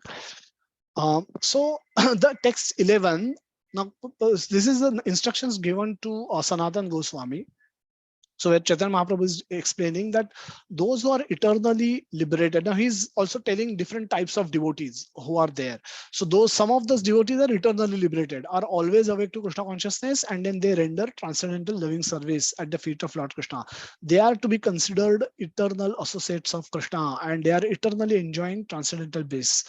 Apart from the ever liberated devotees, there are the conditioned souls who always turn away from the service of the Lord. So this is describing now us, all of us. They are perpetually conditioned in this material world and are subjected to material tribulations brought about by different bodily forms in the hellish conditions. So Brahmande Brahmite, kono bhagyavana jeev. So lakhs of yonis we get to wonder. Wonder means घूमते हैं हम लोग in universe में घूमते हैं by accepting different bodies. So due to his being opposed to Krishna consciousness, very clearly Prabhupada is translating these verses of Chaitanya Charitamrita. The conditioned soul is punished by the witch of the external energy, Maya. He is thus ready to suffer the threefold miseries brought about by body and mind, inimical behavior of others, other living entities, and natural disturbances caused by demigods. The text 14-15, Krishna says, Chaitanya Mahaprabhu says that in this way, the conditioned soul becomes the servant of lusty desires. And when these are not fulfilled, he becomes the servant of anger and continues to be kicked by the external energy, Maya. Chaitanya Prabhu, Mahaprabhu is describing our condition, all of us, and many of us who are not on the class, but very beautifully he's explaining what the root cause of problem that we all possess. Wandering and wandering throughout the universe, he may by chance get the association of a devotee physician. Very nicely, Prabhupada and Chaitanya Mahaprabhu is explaining that he's a physician. A devotee is like a doctor, and whose instructions and hymns make the witch of external energy flee. So he can become free from Maya by mercy of Krishna, by Krishna or his devotees. The conditioned soul thus gets into touch with devotional service to Lord Krishna, and in this way he can approach nearer and nearer to the Lord. So we have to take one step towards Krishna. With every action we need to go closer to Krishna. Krishna Das or Maya Das. So this is what we've spoken. We'll just reiterate this and then we'll quickly summarize. We need intellectual conviction and spiritual inspiration, inspiration from heart. The conviction comes from understanding, getting knowledge, that attending classes, hearing from lectures of various devotees, or studying the scriptures on our own. The conviction can come, but it can still remain in the head. It doesn't may not immediately go to the heart, and we may not really act on those things. We may still think onion garlic khana chahiye, vegetarian hi hai. We may still get attached to these things and not be able to free ourselves from it. So we may not, the conviction need to come at various level, that we have various things that we possess, and all of these things actually comes from Krishna. Now this conviction can make us humble and make us submissive towards Krishna. The physical, whatever we possess physically, whatever we possess mentally, and whatever we possess materially, our wealth, success, fame, our education, our family, friends, happiness, distress, everything comes from Krishna. When we know all this, our spiritual needs, spiritual whatever we possess, we have whatever bhakti we possess. We might be chanting one round today. We might be here. We must have heard one class, today. We must have visited one temple in our life so far. Everything becomes a seed. Seed means बीज. बीज किसी ने भक्ति का बोया है, and हमें भक्ति का फल मिलेगा उसके कारण. Because of that, I need to start now watering the seed, and I need to, my bhakti lata can grow. So whatever spiritual possessions that I have today, मैं साल में एक बार मंदिर जाता हूँ, या 6 महीने में एक बार जाता हूँ, या एक महीने में एक बार जाता हूँ, या एक हफ्ते में एक बार जाता हूँ, या रोज जाता हूँ, मैं एक जपा करता हूँ या 16 माला करता हूँ, मैं क्लास कभी कभी सुनता हूँ या हमेशा अवेलेबल अपॉर्चुनिटी होती है तभी सुनता हूँ, वेरेवर, एंड मैं स्क्रिप्चर्स भगवद गीता पढ़ता हूँ या नहीं पढ़ता हूँ, मैं मन में एक बार पढ़ता हूँ या साल में एक बार पढ़ता हूँ, या भागवतम क्लास सुनता हूँ, wherever I get opportunity, what ever practice of bhakti that we do today is also the mercy of Krishna. Guru Krishna prasade paye bhakti lata bij. So knowing that all our existence depends on Krishna, one naturally becomes submissive to Krishna. One naturally, and this is the principal instruction, that one with this submissive mood, one should cultivate remembrance of Krishna. Principal instructions of all scriptures, and there's a verse, beautiful verse, 113 verse, also in this same chapter 22 of Madhya Leela, also describe that remembrance of Krishna is the supreme. That Shravanam, Kirtanam, Vishnu Smaranam. Now the Vishnu Smaranam is the aim, that is the ultimate goal that we all want to achieve. And Shravanam, Kirtanam becomes the tool for achieving that goal. And why we practice that? Because by Vishnu Smaranam, we will achieve Krishna, we will attain Krishna. And it is best done when we do it in the loving mood. So Bhakti Yoga will summarize, and then we'll go to the question and answers. Bhakti Yoga is supreme and must be taken up immediately by everyone. One has to understand it intellectually, and one should ask 100 questions if one desires to, but get this understanding, how how read this slides whenever you will get, how see Krishna's hand in our life, see how Krishna is giving us what we possess, and by this become submissive to Krishna, and at start take up the process of practicing bhakti. By practicing bhakti, we are not opposing Krishna's will, we are aligning our actions with Krishna's instructions. We are trying to act according to the instructions of Krishna. Now, bhakti also exists at multiple level. So that, and why? Because then it can accommodate all of us who are having some positive, some basic understanding about Krishna consciousness and has some basic desire to practice bhakti. And all of us need to be accommodated. And hence, it has multiple levels. Krishna himself has created multiple levels so that everybody, whoever so desires, can be accommodated. Now we must not get complacent and strive to know how we can become better, if by from wherever we are. Now whichever position we may consider ourselves to be in, we must think how I can become better than what I am. By practicing bhakti, automatically all good qualities manifest in devotees by Krishna's grace. Why? Because of this conceptions, by this knowledge, and by the practice of Krishna consciousness, by practicing of chanting of Hare Krishna Mahamantra, by learning from scriptures, and pratyaksha avagamam dharmyam, by taking personal experiences in Krishna bhakti. One's attitude, one manifest, all good qualities are manifested in oneself. Devotees easily can demonstrate all the good qualities that one may strive to achieve and do professional courses to learn those things. They can come very naturally to a devotee as he progresses in Krishna consciousness. Here, devotees see all living entities either as a part and parcel of Krishna, or they see Krishna within all living entities. At an advanced level, they will directly see Krishna, because that's also existing, because I'm moving, because so Krishna resides in my heart as a super soul. And if you as a devotee is able to see this, look at me in this way, then your dealings with me will always be blissful, because you will deal with me as if you will deal with Krishna. And then those dealings will become very sweet, will be very sweetful, very blissful. So the bhakti that makes the whole process of bhakti easy to perform and joyful to perform, easy and joyful. So all other processes we discussed so far are extremely difficult to perform. The karma yoga is difficult. Jnana yoga is difficult. Dhyana yoga is difficult. Worshipping demigod is difficult. Worshipping Vishwa Rupa, the Rupa, is also impossible. And no other path is as easy as bhakti.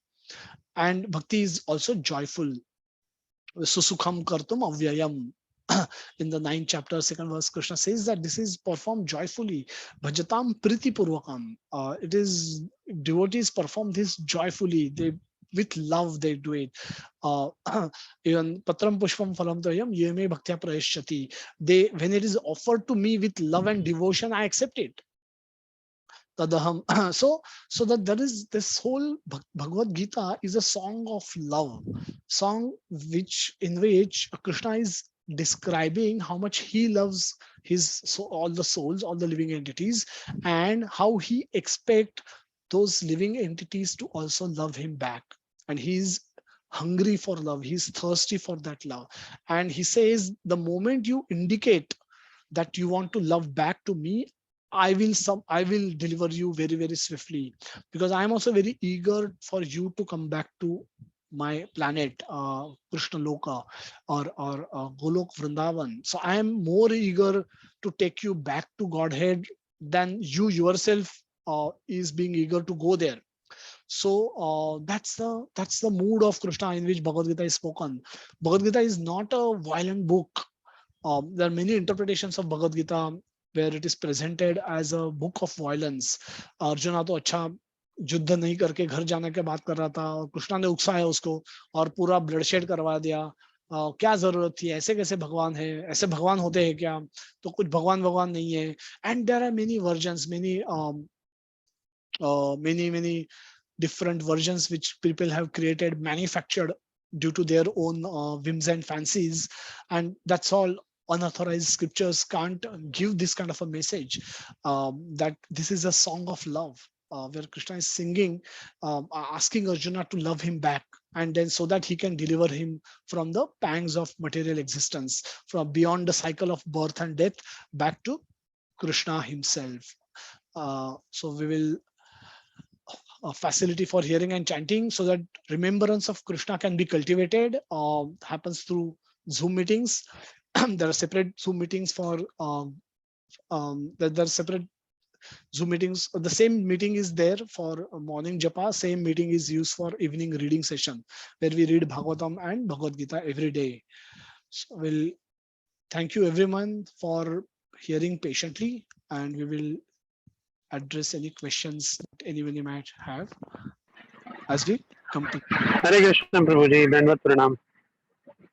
And Hare Krishna as Prabhuji. Navatamriya Prabhuji often says that sometime when we are moving out of some dham that we feel anxious, and that sometime happens then when your class is coming to an end, though it has to come to an end because there is time constraint. But the flow used to go as that we sometimes get attached to it that so much that it shouldn't end, but ultimately limitations are there. Otherwise, we would continue to hear you for so long as much as possible. But and it has been always wonderful to hear your class, means because some kind of nectar is always added in the spiritual credit, like loving to Krishna, and that is altogether a very wonderful topic. And as you explained it very beautifully, and I could actually uh, remember one verse from this 1865, Man Mana Bhav Mad Bhakto Madhyaji Mam Namaskuru.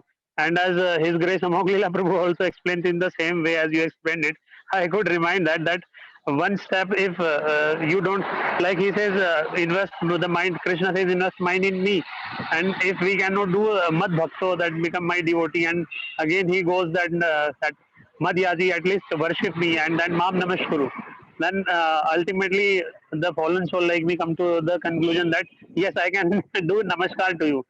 So there he says that one who uh, do namaskar to Krishna, he comes to the platform that he worship also, he becomes the devotee also, and he invests his mind also. And as you also so beautifully explained that one who do 12.13, he comes to 12, and he comes to 11, he comes to 10, 9, and 8. So it was very wonderful to, means it was relishable to hear it, and just wonderful. Means it increases the knowledge a lot, and by your mercy, we would be able to definitely implement it someday or other. But we are gradually trying to do that. At least I can talk about me. I am gradually trying to implement that, and would require your mercy to be bestowed upon me so that I can make good progress in that. So thank you very much for all your wonderful nectarian session, Prabhuji. Hare Yeah, thank Krishna, please. Hare Krishna Prabhuji. Thank you so much for all your comments. And yes, all of us are practicing, and all of us are working towards that. So we should have our eyes on the stars, and we should see the staircase also, and walk the staircase also. So make one step at a time, and hopefully we'll all be there one day. Hare Krishna. Thank you. So we have a couple of questions hand raised. Sri Keshav, you can probably ask the question first, and then Santosh Prabhu, you can ask later. Yes, sir. Hare Krishna. So I had a doubt that is that when we should attend this class. So this class happens every Sunday at 11 a.m. And then so you can attend this class at 11 a.m. Also, in the slides I've shared with you, we have japa session in the morning that starts at 4:45, goes on till 7:30. So where we chant Hare Krishna Mahamantra, and that also you can join as per your convenience. In the early in the morning, it said that japa is best done when it is in the morning. In the morning hours, we should do complete our japa, and in the evening 8:30 p.m. we read from Bhagavatam. So right now, I believe we are reading the Samudra Manthan Leela, where the ocean was churned by devatas and rakshasas, and various things appeared. Mohini Dimurti came, and then she started distributing. So all those pastimes we are reading. So these are the engagements that we have, and you can try and attend all these sessions as much as you can, so that you can continue to hear, because continuous hearing and chanting, engagement in chanting, will give us the remembrance of Krishna. Otherwise we'll forget about Krishna. Okay. Okay, sir. Hare Krishna. Santosh Prabhu, you can ask question. Hare Krishna Prabhuji, Dandavat Pranam Prabhuji. Hare Yes, Krishna. sir. Prabhuji, I had few queries from this today's session. Today's session was no doubt very wonderful, but some questions come into my mind. One is about the kleshas that we discussed. That there are three types of kleshas. So my query was, Prabhuji, why this, and under what conditions demigods give klesha to the living being? This was my first query, Prabhuji. Second query was about the exercise that we said, that we need to do exercises to keep our body and mind fresh. Again, the next question which comes over here is, suppose if I am fully surrendered to Krishna, I think that whatever will come, that will be taken care of Krishna. If this thing keep in mind, if I do japa instead of exercise, is it right or wrong? This comes a query. Third query was, Prabhuji, like we discussed about the cement and the incidents about the building of temple at Vrindavana and Mumbai. I am not sure whether I have recalled it right or not. In one of the shlokas, it is said that I am in every atom in this universe. So when it is said that Supreme Lord is there in every atom, is he not there in the cement also, Prabhuji? Sorry, Prabhuji, for multiple questions. Thank you very much. Yeah, Hare Krishna. So, yeah, if you can just repeat your first question, we'll deal with First one question after was one. about kleshas, Prabhuji. Kleshas, Like, yeah. Why demigods give kleshas? yeah, Now, yeah. the demigod give. So the as I said, Krishna compares this world with ocean. Mrityu samsara sagarat. The verse 6 and 7 of 12th chapter, the word come that this ocean this is like ocean. Now ocean by default will have waves. Sometimes it may appear to be peaceful, calm, but the waves will come. Now why waves comes, and the very fact that we happen to be in the middle of ocean, we will suffer because of those waves. uh, why waves come? Because waves will come by Krishna's sanction, by his will. uh, Now exactly how this system operate and is a is a different subject altogether, because the third chapter of Bhagavad Gita, where Krishna says that devatas also need to be offered. None of those things you get, whatever you get in this world, you get it because these devatas are who are acting as administrators of this world. They also need to be offered back. But if you offer to me, you need not offer to any one of them. But if you're not offering to me, then you are obliged to offer it to everyone, whatever you're taking from them. Now, devatas per se are not dependent on offerings by people. Their subsistence, their maintenance is not dependent on the people's offerings. However, when people offer, they become pleased. Now, the devatas are also people, are personified, and Krishna is also a person. So when the devatas are not offered, they and because of which the sin accumulates in the population, and because of those sinful to neutralize some of those sins, can come devatas can create calamities like earthquake, like flood, like drought. Krishna says, I sent the rains and I also withhold rains sometimes. So we understand that both the flood and drought both are caused by Krishna's will, and they will give suffering to the people where it will occur. Now they are meant to give suffering. It's not by incidents that those by mistake those people are there. And those group of people who will suffer because of say flood or drought will have devotees and non-devotees both. Now everything will be according to the karmic reactions. So for a devotee today, I could be a practicing devotee chanting 16 rounds and reading Bhagavad Gita daily, but I will also hide my past. Now my past is not evaporated yet, so I may also suffer. Though I am a devotee and my neighbor is a crook, both of us, when earthquake happens in my building, both of us suffer. Or the light goes if in my building, both of us will suffer. When my building is flooded, both of us will suffer. So everybody gets their share of suffering delivered to them. The inconvenience will be there. A devotee may not still suffer. So if a devotee has advanced himself enough, he will still see this as a mercy from Krishna, and he will not suffer. He will have inconvenience, but his suffering is optional. He may not still suffer. So Prabhupada, yesterday we heard that Prabhupada was cooking puris when people were running held here and there as thinking that Japanese have come to bomb Calcutta. Because Prabhupada could see bomb also as a manifestation of Krishna. So if he were to die in a bomb blast, in the blast which would have happened because of the bombs thrown by Japanese, no matter how fast he would have run, the bomb would have still caught him. And if he were not to die that death, no matter where the bomb fall and blast, he will be saved. Now, at a pure level, you have 100% conviction of this fact. And hence you see bomb also as a mercy from Krishna. Now, such actions are not to be imitated. We cannot imitate these actions, somebody what Prabhupada has done or some of the pure devotees have done. But what we need to understand is the wars happen, the calamities come, and the suffering comes be associated with it, and inconvenience come, and that comes to everyone. The devotees, it comes for non-devotees, and it all comes because to deliver the karmic reactions to that group of people, to that set of people. So that's the first answer. Next question, Prabhuji, you had?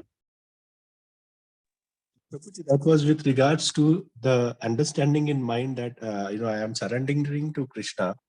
So why not use my time for the chanting instead of exercising? Okay, so how to choose between exercising? Is exercising then worthwhile? Why waste time in chanting? Why not exercising? That could also be. But so uh, so the whole thing is, what was your question here? Should you not exercise or should you chant? Was that the question? Was probably, why should I not chant instead of exercising? I will Okay, okay, use my time for chanting instead of exercising. okay. Yes, you need to definitely chant, and also you need to maintain your health. So maintenance of your health depends on your exercise. So Prabhupada was very particular about his morning walks. Not that he did not wanted to chant, or not that, but he's why was not that he wanted to live long and enjoy. He wanted to live long so that he could accomplish Chaitanya Mahaprabhu's mission. So his desire to maintain good health had to do with service, directly to do with the service, not that so that I can live longer, so that I can visit more countries, I can visit more Disneylands, and I can go here, I can do that, I can meet them. His entire life was dedicated to Krishna. So so that is the highest mode.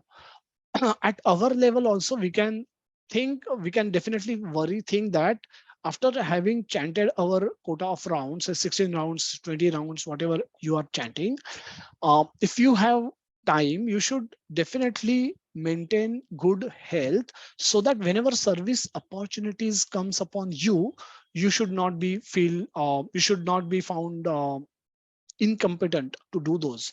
So for example, a service opportunity comes wherein you have to undertake a flight, 16-hour flights, go to New York and deliver a lecture there.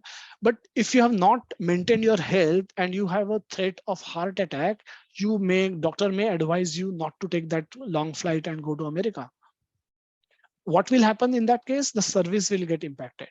So health, it's anything, health is a tool. Health, money is a tool. Um, a good facility is also a tool to render service to Krishna. If we use this same for making a personal enjoyment, then it turns the other way around.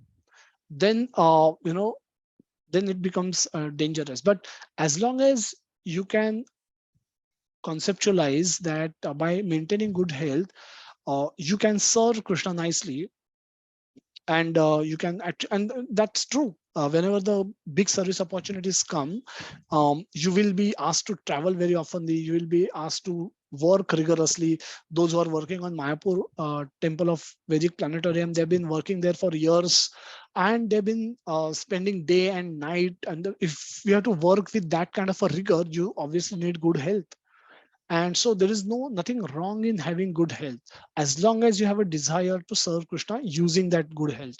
It is not wrong to have a lot of money, as long as you have a desire to use that money in serving Krishna. It is not wrong to learn, get educationally qualified, get educational qualifications, as long as you can think how best you can serve Krishna and devotee community using that knowledge. You can become a doctor, because devotee community will also require doctors. You can become a dental surgeon, because devotee community will also require dental surgeons. So nothing is wrong or nothing is bad, because everything is Krishna created. So nothing is bad as long as it is done with an intent to use it for serving Krishna. Okay, Prabhu. Third question you had, forgot what was Third that? question was, Prabhuji, with regards to the cement incidents that we had discussed. Okay. So so in case of cement, again the same analogy can come. And Prabhupada was actually distressed because of the shortage of cement. He thought he will not be able to complete that temple construction in his lifetime, because the DT installation was there. Radha Shamsundar and Radha, Krishna Balram deities, Chaitanya Mahaprabhu deities, all of those were waiting. And he would see this, that deities are waiting and deities are available.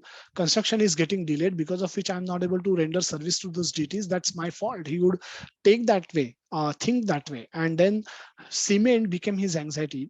Of course, cement is Krishna's manifestation, but at a level of devotee, while operating in the material world, he also need to procure cement and apply it at the right place, so that the temple construction can get completed.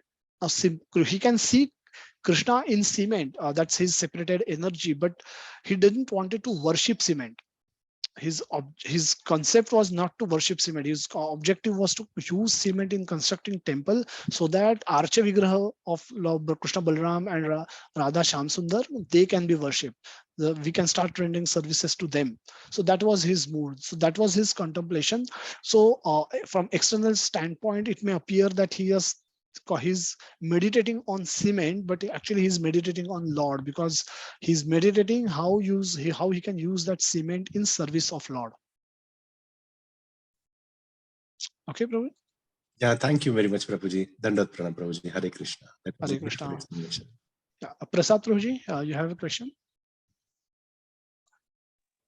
Hare Krishna Prabhuji. Can we chant while walking, Prabhuji?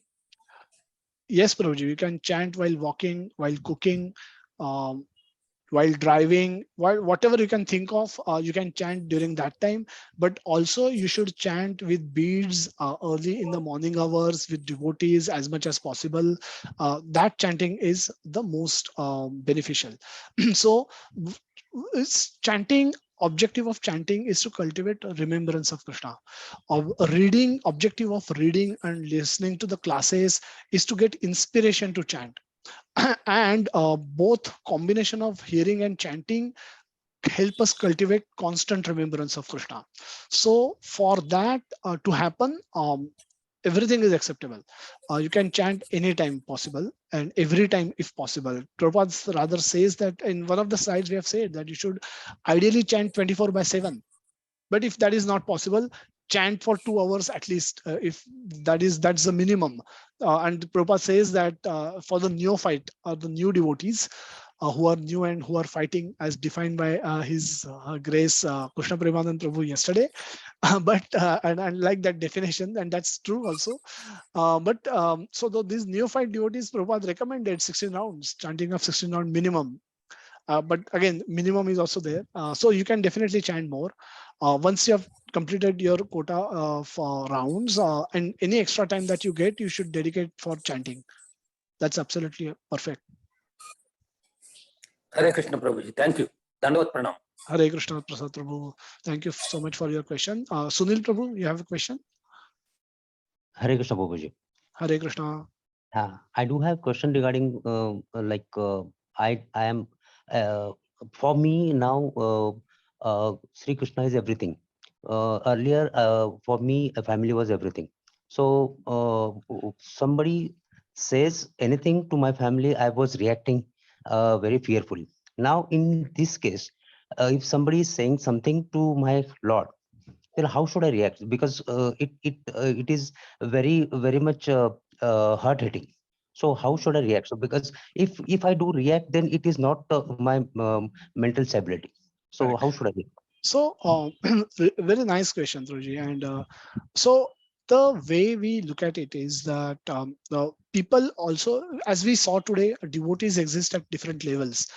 There are pure devotees, and then there are new devotees, and there are many devotees will be falling in between. Similarly, non-devotees also exist at multiple levels.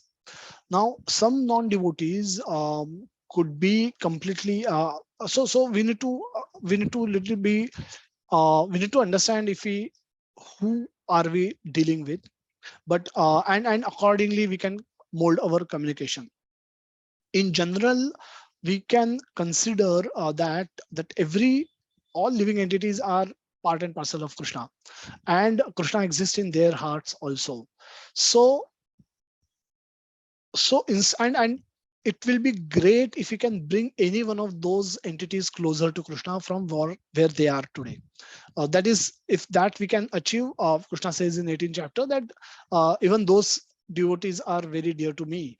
Anybody who is able to bring any soul who is wandering here and there, going to pubs and going to brothels, if you can bring him closer to me, I become very satisfied with such devotee. I become very happy with such devotee.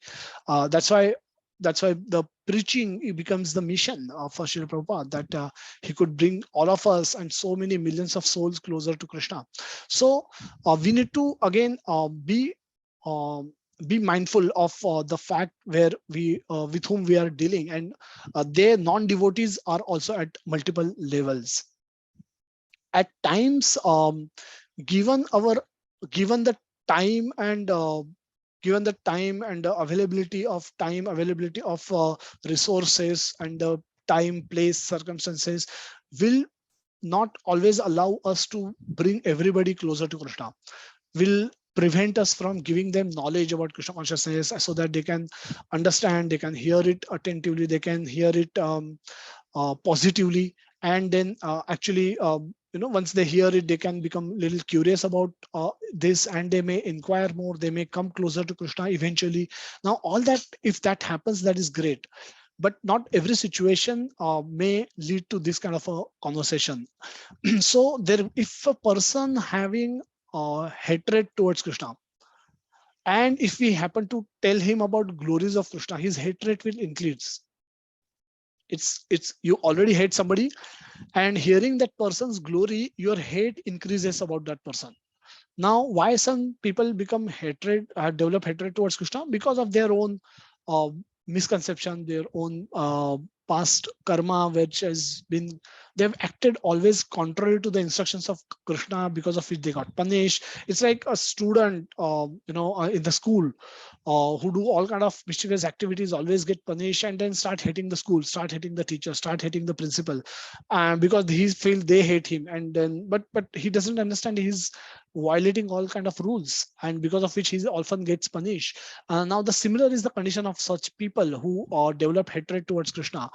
Now how can we deal with those people?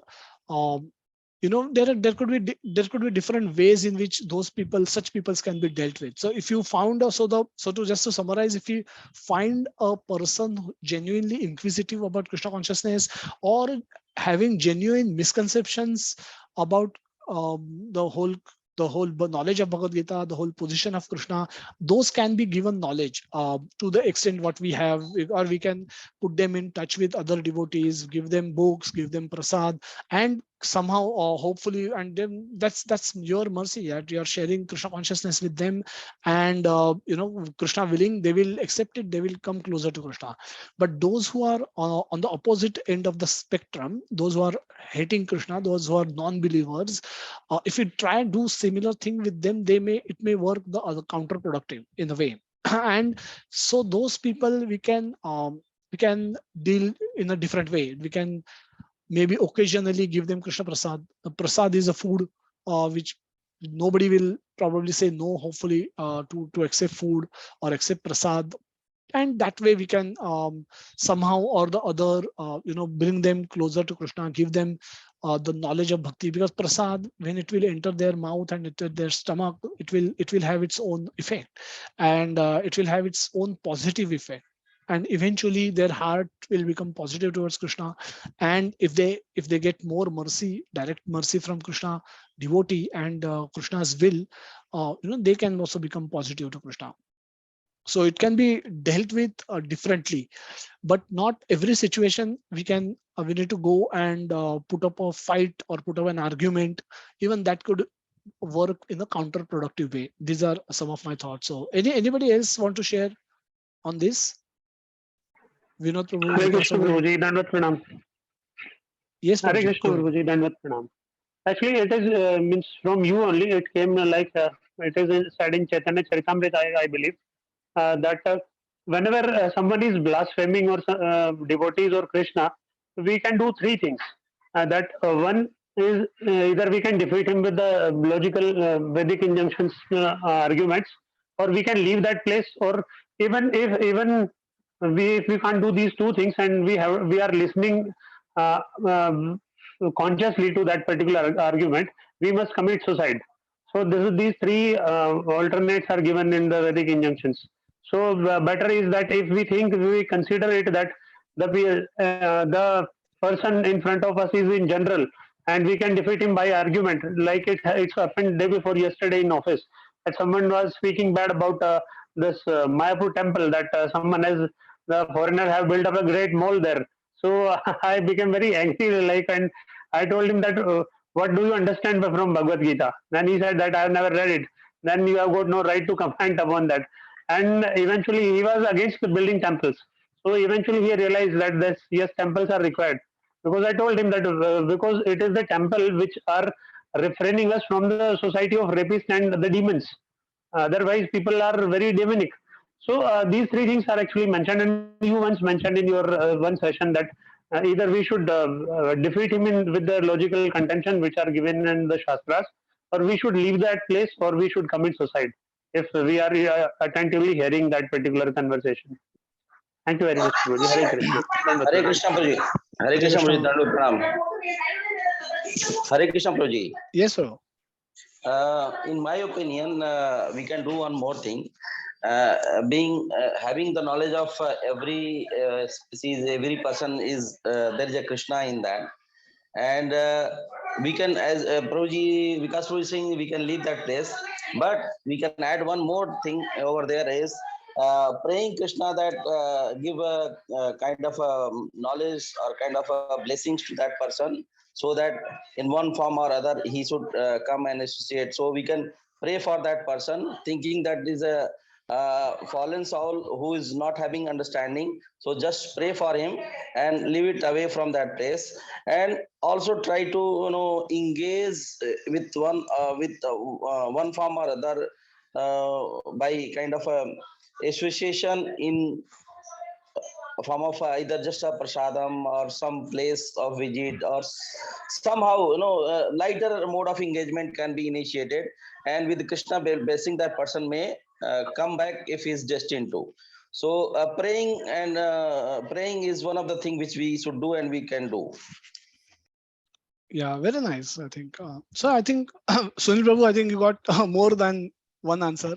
Anybody else want to share? Also, please feel free. I would like to Hare add Krishna, one Prabhuji. thing. Yes. Hare Krishna Prabhuji, Swapnil here. Yes, Swapnil. Prabhuji, I think all three options given by Vikas Prabhuji and what you have discussed. Basically, what happens is you tend to get in this materialistic world such people who will be more inclined towards Maya rather than the spiritual part. Now, debating with such persons and trying to explain them would be far more difficult, because this whole exercise, if I am not wrong, we are doing it for our own self purification, because it is our soul which has to leave the materialistic world first and attain the lotus feet of the God. So rather than trying to convince them, I think option one is far better. That that because you cannot stop so many people in this materialistic world are all around, and with whom all we will go and try and explain them every time this situation will come. So the best part would be we live with our thought process and probably explain the other person that you are following and you are devotee of Krishna, would like to keep that feelings intact, and request him not to discuss anything at this moment. And if at all it prolongs, probably the best part would be to take the refuge of Krishna and just leave that place. According to me, I mean, rather than going into a lot of logical reasoning. That is my observation here. Yes. So Which, that's also a nice observation.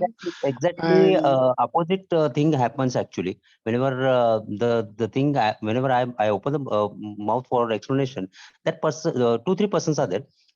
They leave the that particular place. That happens. This is one thing, and I don't get any chance to explain them. But whenever they open their mouth, then it is hurting for me. And what should I do in that case? Because it disturbs me. That is my question. sure. So that's a very relevant question, Roji, and those people could be your family members. We have many young devotees who start practicing Krishna consciousness. Now their parents are not, for example, Krishna conscious. What would they do? They probably may witness this kind of a chat every day. Now they can't leave them also. They can't commit suicide also. They want to perform bhakti and they want to achieve something in their life. So they at times multiple circumstances will require multiple actions, and some of those actions are elaborated by Vikas Prabhu, come from the scriptures. Vinod Prabhu, what he mentioned is also very practical, very genuine concern, that we may pray to Krishna, that for giving them intelligence, so that in some birth hopefully they will this knowledge will be awakened. And as Swapnil Prabhu also elaborated, that not every situation, see, we have to, it's like wearing your mask first before helping the neighbor. So if you in the aircraft, this announcement comes that oxygen masks, when they will come down, wear your mask first before you try and help your neighbor. So here we ourselves, if we ourselves are not very firm, we're not very grounded in bhakti, our foundation is not very strong, and in that situation when we try and argue with others, we may actually it may work counterproductive. And then our faith itself can get shaken up. So at time, depending on the situation, depending on the circumstances, we may actually take a different position, and these are all options we should keep ourselves open with. We can leave the place. If that is also not possible, we can tolerate. Tolerance also at times will be required. Devotees sometimes need to tolerate also. And that is also one of the qualities, tam sthiti kshasva bharata. They said matra sparshas sukanteya shitoshna sukha dukkha. Now shitoshna sukha dukkha is a metaphoric.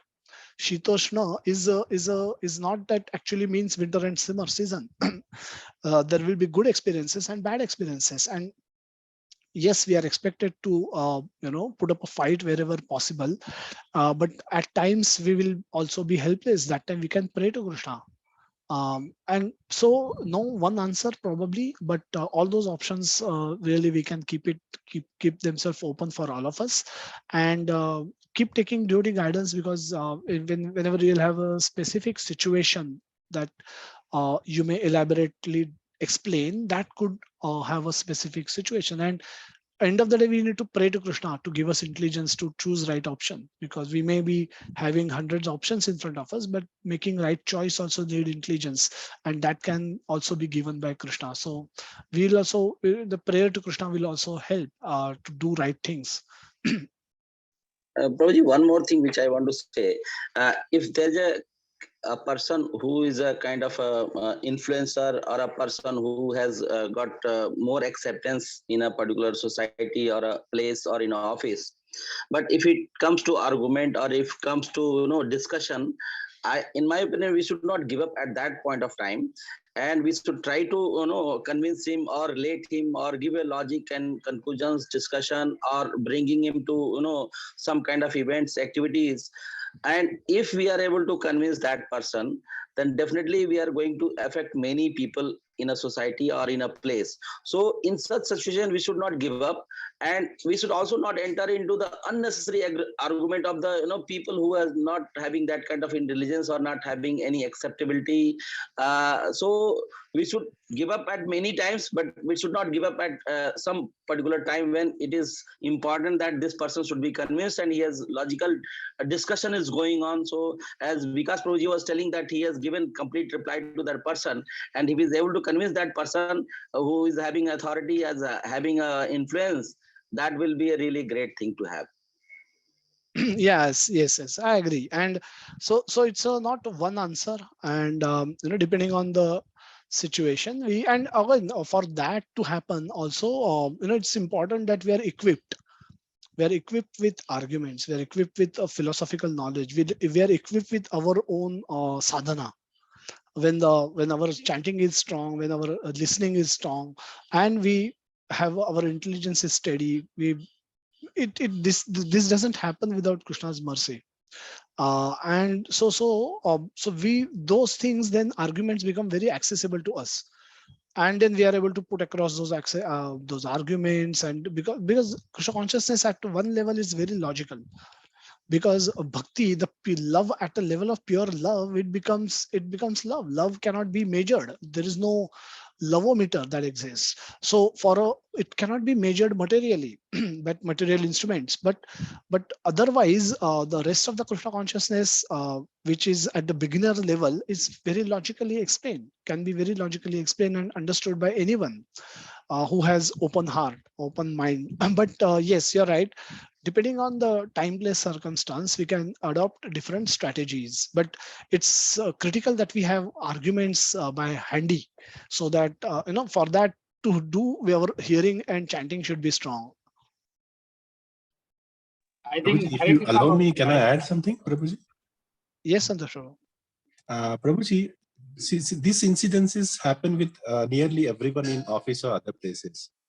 What I have found is when we start with the discussion at times may get into argument or a debate.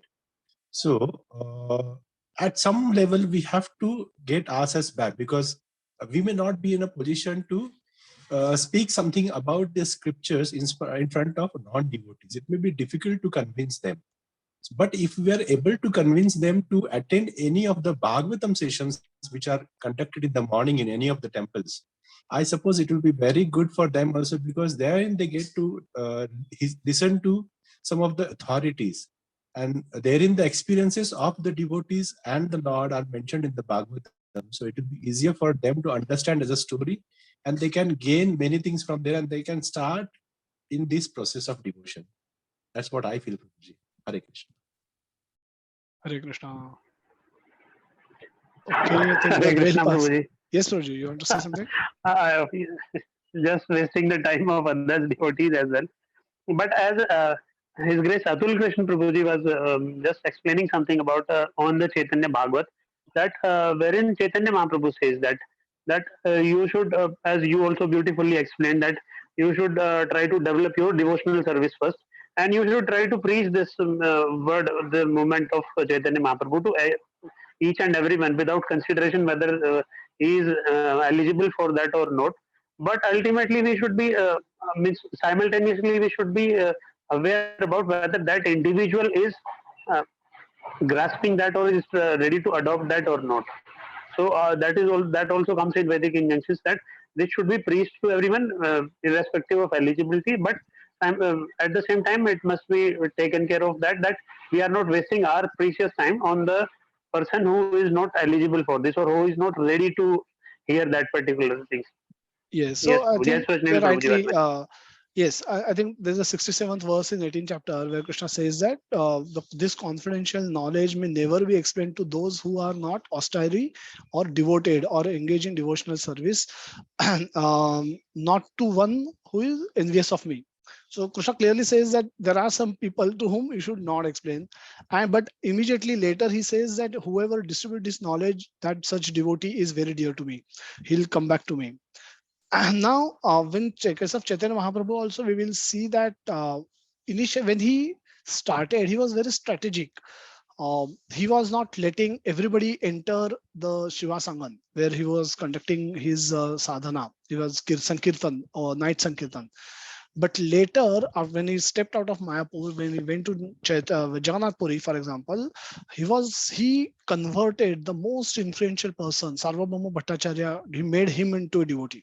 He was a Mayavadi, and Chaitanya Mahaprabhu debated with him, and he convinced him on the Vaishnava philosophy, and he became pure devotee. And because he became pure devotee, later many, he could bring Maharaj Pratap Rudra closer to Lord Chaitanya, and because his position was so high in the society, Vedic society at that time, seeing him converting, a lot of people become positive towards the Vaishnavism.